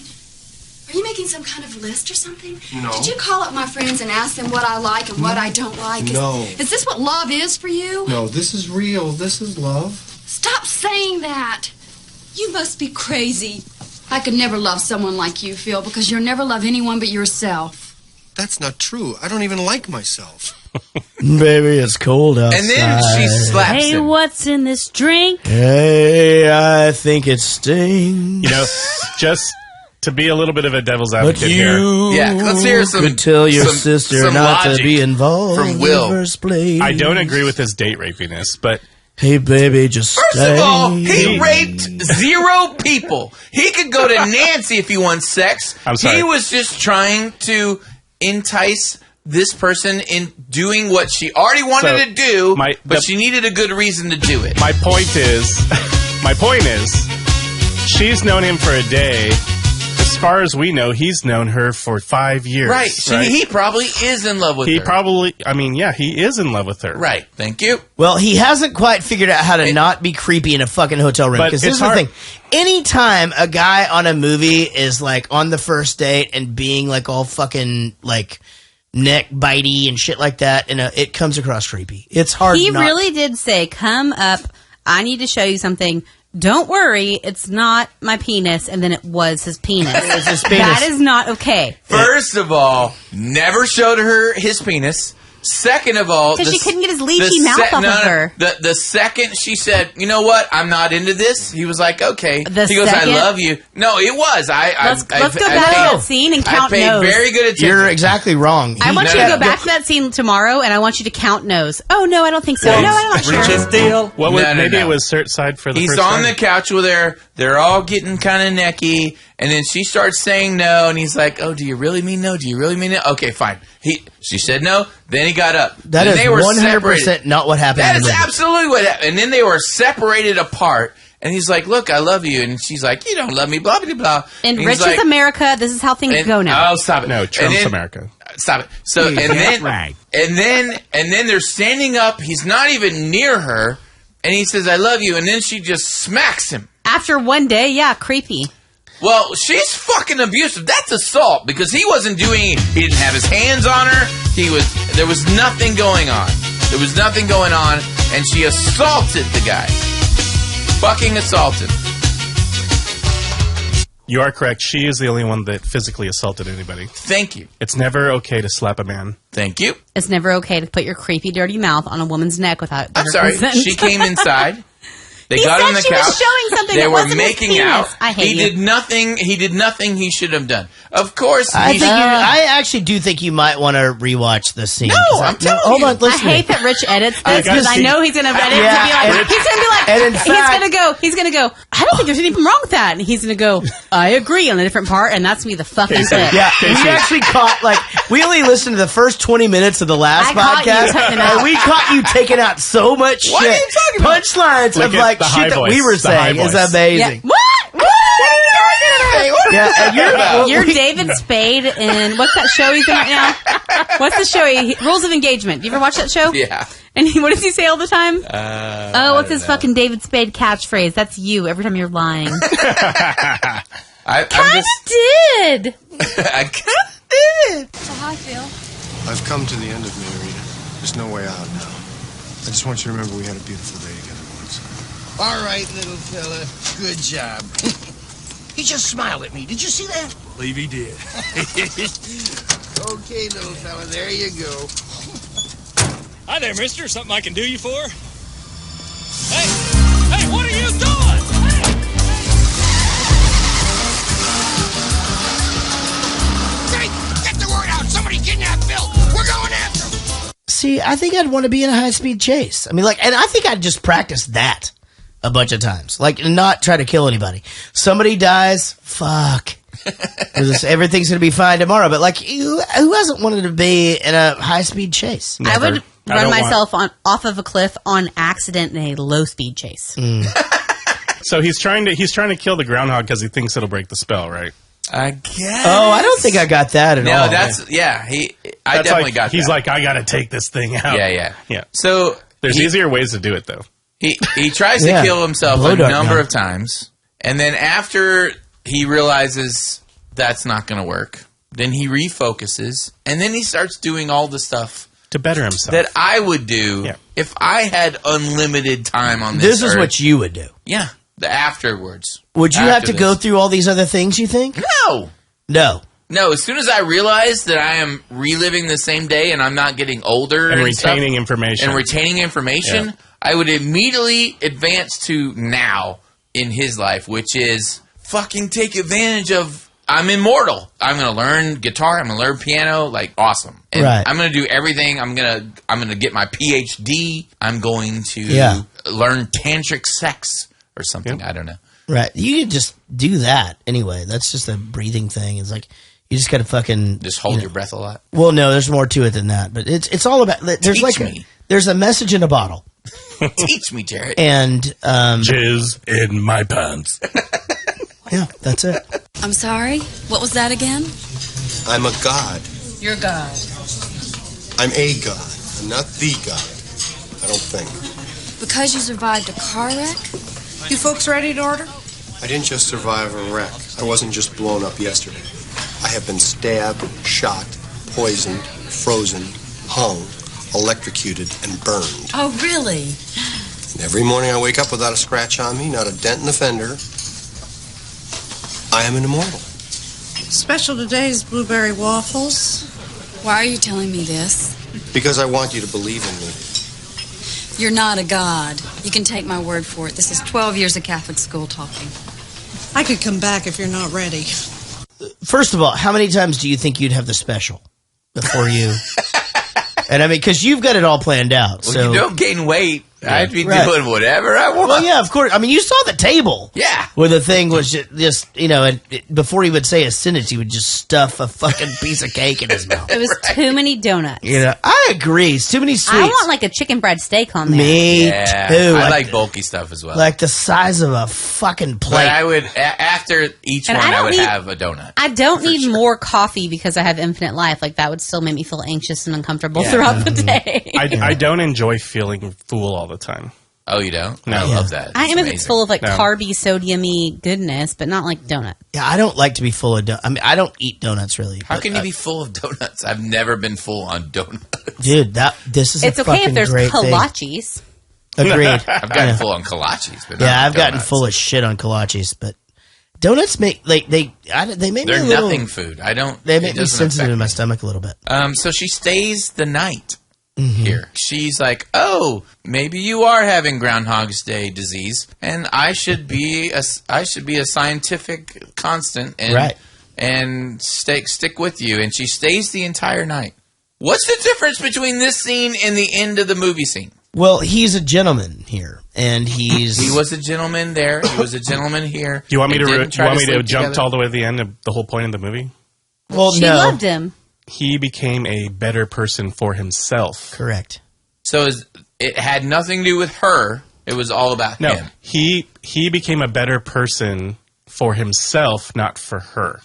He wasn't trying to trick her. But why did the story end? Because she stayed the night. By the end of that day, she goes, hey, can I take you to some coffee? He goes, no, actually, I've got some other stuff to do. He went and caught the kid that's falling out of the tree. He went and saved the tire. After this, Yeah, because she actually was like, hey, like, that was super cool that you did that. Can I take you for coffee? He goes, no, because his day wasn't about her anymore. And by the way, when he said, no, I got something to do, did you see in her eyes? She wanted to sleep with him immediately. Of course. But so he went around and he had all these things to do that were more important after that old man, which we aren't there yet. But I think after that, being like, I could try to save this man, and then realizing that time is the only thing that could save that man. The spell is not broken because he got her. The spell is broken because he got himself. And her. Jesus Christ. Because it happened on the day that he got her.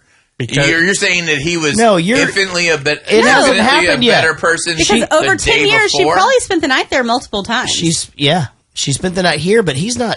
It's not cured yet. So it was like a 1 day difference. Yeah, the he day realized before that he got her, not good.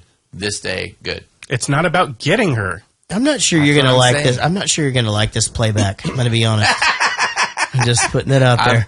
It's not about getting the girl or getting. Just fucking please leave all this shit in. I'm leaving everything into the Please, plays. God. Anything that plays is going in. Rita, hi. Hey, Lear. Hi. How's she look? Great. Thank you. Did you know he could ice sculpt? No.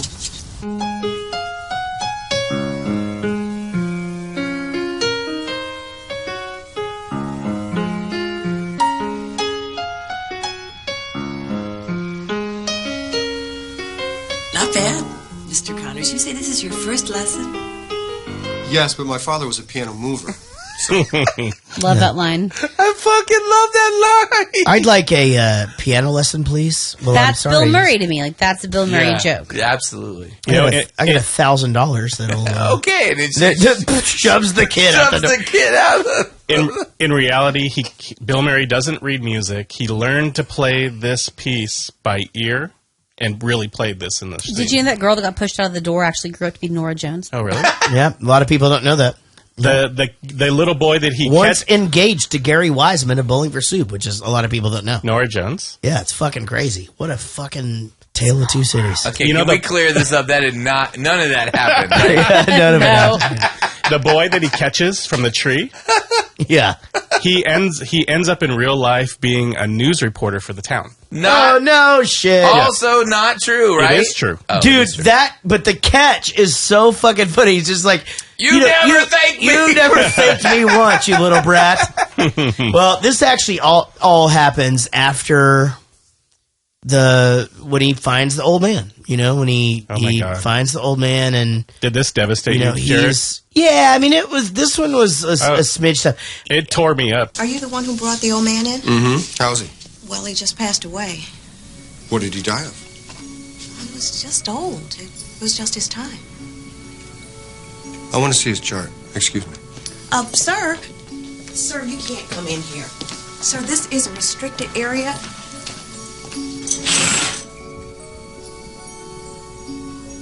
Where's the chart? Sometimes people just die. Not today. Yeah, so I thought... Except that he did die today. It was perfect to bring in, like, to give him a heart, you know? Like, now you've given him everything else, and he's got his wit under control, and he's not a dick anymore, but, now he feels it. Now he's got a heart. And also, heart fucking rhymes with chart, and that's the whole thing that they're doing. Well, the whole... you totally fucking knew me. The whole point was that he realized all of a sudden that this day that's his every day is literally somebody's last day. And I don't think he had put that together before, that every day that he has to keep doing over and over and over again, this man actually gets to keep doing that over and over and over again, maybe, that he needed to save him because one day maybe he would wake up tomorrow and it's going to be that guy's next day.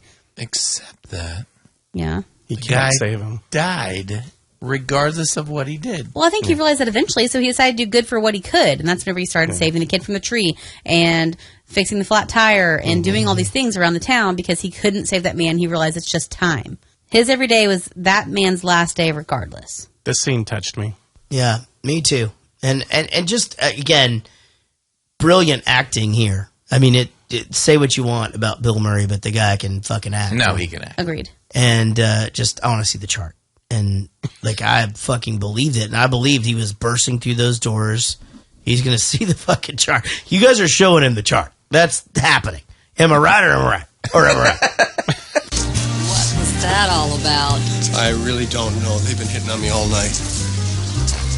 There you are. I never thanked you properly for what you did for Buster. Well, he would have choked for sure. Well, he may have. He was trying to swallow a whole cow. I owe you one, buddy. Hang on to him, dear. He's a real find. What did you do today? Oh, same old, same old. So right before the scene, he's playing the piano in the big jazz band and everything at the big to-do party. And the keyboard he's playing is the Korg M1. Okay. Which is the keyboard that I use my basically entire life, and I actually still have it to this day. Does anybody else think that party fucking sucked? Why? What's wrong with the party? Not if you're friends with everyone in town. Yeah. I feel like that party would have been horrible. Why? I just didn't like the way it looked. It just looked boring. I don't know. Can we get back to Rich's keyboard? Because I know everybody's fucking stoked to hear about that. Shit, So you have let's just- 1 degree separation of the movie. Dear Jesus That Christ. is by the way, that is a lot of people that he has to completely win over to make them think he's the cat's meow. You've At got the 10 end of the years of day. practice. No, but I'm just saying The that end of the day after 10 years. Regardless of he knows perfectly how to do it every day, that's a lot to do to get like 7 or 8 different groups of people to go, holy crap, this is the most awesome guy I've ever met. That's For a him, lot. that party is great. He's got all friends there. If I was not Elaine from Seinfeld looking girl, whatever her name is, what's her name? Annie McDowell. Rita. So if I was her, like, I'm like out of town on work. Like, that party was sucked. Is it though? I mean, is it a lot though? Everybody knows everybody. You do any one thing, everybody knows about it. So you catch the kid. Obviously, I guess nobody knows about that because he didn't even say fucking thank you. Yeah, so let him drop. But yeah. But definitely do the car. Fix the flat tire. Right, exactly. Save your brother's life with the steak. You know, I mean, everybody knows about that shit. Right. Real fast. Yeah. And you're all going to the same place. He still needs to steal the money because he's got to have cash. Right. Yeah. Do you think he still steals the money? I don't know. Probably not. I mean, he could just use a fucking credit card, right? I don't know. He can use all the money he has in his whole life in one day. It doesn't matter. Exactly.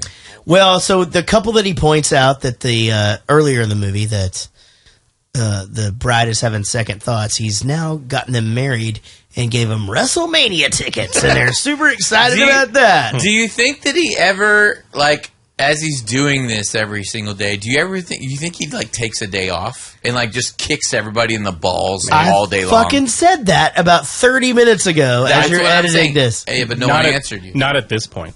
No, I'm thinking. That's what I'm thinking. Like every 7th day, you're just like just kicking people in the balls. I'm going to go bang the chick from the restaurant again. Right. You know? Exactly. Right. So you know who that kid is that got need a married? release. The kid, the couple, the guy in the couple that got married? No.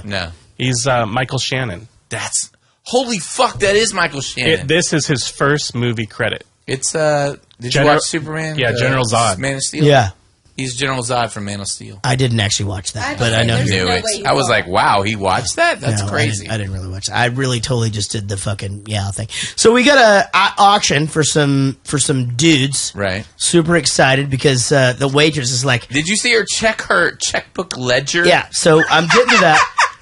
I'm getting to it. So I got $10 that says you're mine, and so I love that Annie McDowell's character has the checkbook balanced. Right. And just cleans it out.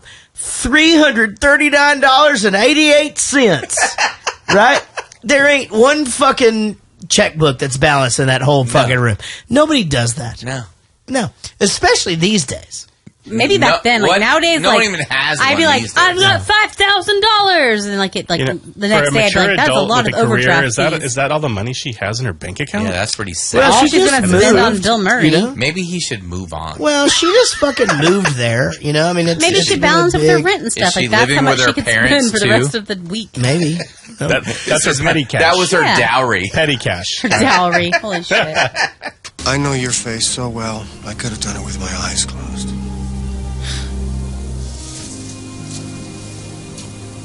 It's lovely. I don't know what to say. I do. No matter what happens tomorrow, or for the rest of my life, I'm happy now. Because I love you. I think I'm happy too. See, you didn't creep her out with the I love you thing here. By the way, Because he fucking meant it here. They showed a montage. A motherfucking montage. Of her slapping him. Yeah. Because fuck that guy. No, I think the whole No, movie, she wouldn't do that. That's I why think- she was slapping him. I think Will is incorrect. I think the entire point of the story is finding a way to cure her of her abusive behavior. Jesus Christ, what is wrong And with he you? finally was able to cure her of her abusive behavior, her assault. So like 10 years later, it's like a fucking Dixie Chick song in reverse, and like You know what, Rich? I think you're fucking right. See? I knew it! You fucking He solved. finally got her not to slap him every 5 fucking seconds. You can't just slap people all the time. And then the day ends. See, he gave up on even trying to mess with her. You know, a couple times over 10 years, he fucking slapped her back. Yeah. He stopped hating himself. Yeah. Started being a good person and found himself, and that's what broke the fucking spell. You have to It admit, could be like, that too, I guess. it is a blessing and a curse, the whole situation. Like, of course, 10 years fucking lost sucks. But 10 years of information and knowledge and fucking piano skills and Italian and like all these things, like he gets to do that all in one day and live the rest of his life. Like he actually got 10 extra years on his life. 10 extra years, yeah. It's the best thing ever. Rich apparently would figure it out day 2 and just goes straight into education. Well, no, I mean, I would. He goes straight into bang banging girls French first, like and nurses. then go straight into education. I get it. Okay. You can do both. Well, Can bang teachers. yeah. Oh, good point. They're gone. They're all gone. Do you know what today is? No, what? Today is tomorrow. It happened. You're here. I'm here. Phil, why weren't you like this last night? You just fell asleep. See, I told you. It was the end of a very long day.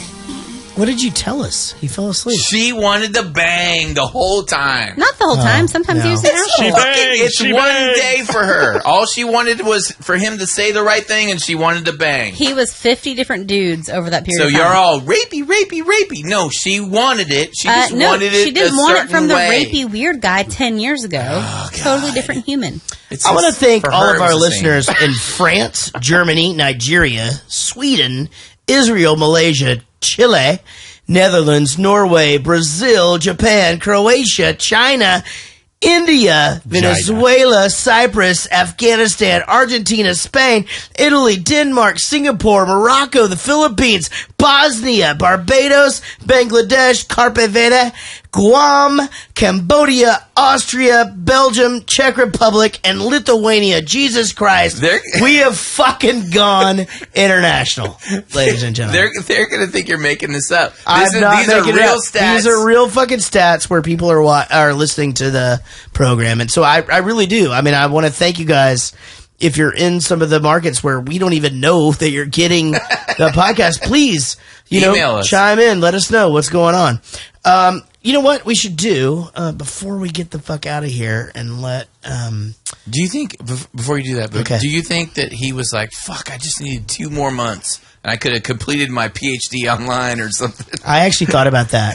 I thought about the, like the relief, but then there would have to be also time where you'd be like, fuck, man, wish I could just go back to that day. Where I was kicking everybody in the balls. Yeah. Learning piano. The sequel to this movie would be interesting from a psychological standpoint. Yeah, to see Just to see how he deals with it. Yeah. I mean, he's essentially been in prison, but I don't know. I feel like a he pretty on awesome repeat. prison. Yeah. Yeah. Could be the most amazing prison Co-ed ever. prison. If you make the best of it. And obviously, sometimes he did, sometimes he didn't. Well, he did because that's how he got out of it. Yeah. Fucking Will. God damn it. Or he's the fucking golden cured boy, guys. Andy.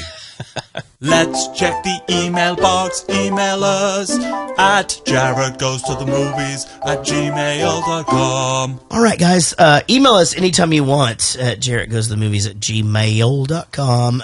Angela Larice writes this.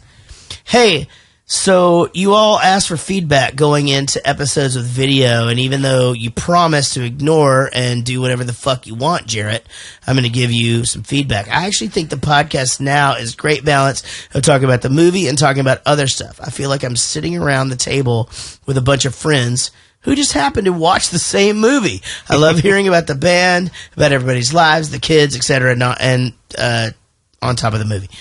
If it was 100% about the movie, I'm not sure I would like it. If it were 100% chatting, not sure I would be a hook to get me to listen every week. So in short, keep doing what you're doing. You know what? I think that's a fantastic summary of what we're, I think it's a balance. And that's where we're headed, you know. I love the fact that we get to catch up every week, talk to you guys about what's going on in your lives and stuff. And, you know, it's just fun. Plus, it's fun to talk about the movie. And, I never not look forward to doing this podcast. And, you know, my wife and I get to carve out 2 hours a week. We have to. 2 hours a week to lay on the couch and hang out together. Yeah. And, you know, I think there's nothing wrong with that. So thank you so very much, Angela. And that's fantastic feedback. Let's check the Facebook page. All right. Rodden James writes this. Hey, you asked about listeners' favorite parts of the show. The actual movie review is important, of course. But for me, it's all about the first 15 minutes or so. The general chit-chat about life, the universe, and everything. If I wanted a movie review, there's loads of serious movie podcasts to choose from. What makes you guys unique is the insight into your life and your favorite musicians and whatnot. So that's super cool. We love Ron and James, by the way. Like one of the... You misspelled favorite. No. All right. Sam Umbeck says, first time I've had people with actual musical talent perform Umbeck to the tune of Bop for me, and I feel honored. Thank you, Rich, for starting that and getting the crowd going. You guys are the best. All right. Well, we love you. Umbeck. Also, I'm actually fucking friends with Hanson. I'm going to see what I can do. Yeah. I'm going to see what I can do. I think that would be amazing if we can get that cool. out. Robo Dave writes this. Great episode. Sorry, not EP. This week. As always, thanks for filling in the blanks. Zebrahead and the Ataris. Can't wait to see you guys play the Brum Game. I may have let the cat out of the bag. I don't think those bands were announced yet. Oops. I saw a movie poster I saw a poster for it somewhere. Yeah, but I'm not sure those bands are on there yet, so I may have fucked that up. But if Gwen Stefani'd that. I did, yeah. I didn't get in trouble for it at all. What did Gwen Stefani no, do? so it's a... Eric fucked up that Gwen Stefani was a surprise guest where? At the big Boston Christmas radio show, like the fucking, like... It's on here. She was, yeah, it's on the podcast for sure, but... He goes, and I hope y'all are all excited for Gwen Stefani. Yeah, and she was like the big surprise and performer. she was the surprise guest, and they've been like promoting this for 6-8 months, like, big surprise performer, and he fucking blew it. Anyway, that's when I threw the Christmas tree at him. Oh. Yeah, so I talked about that in the pre-show.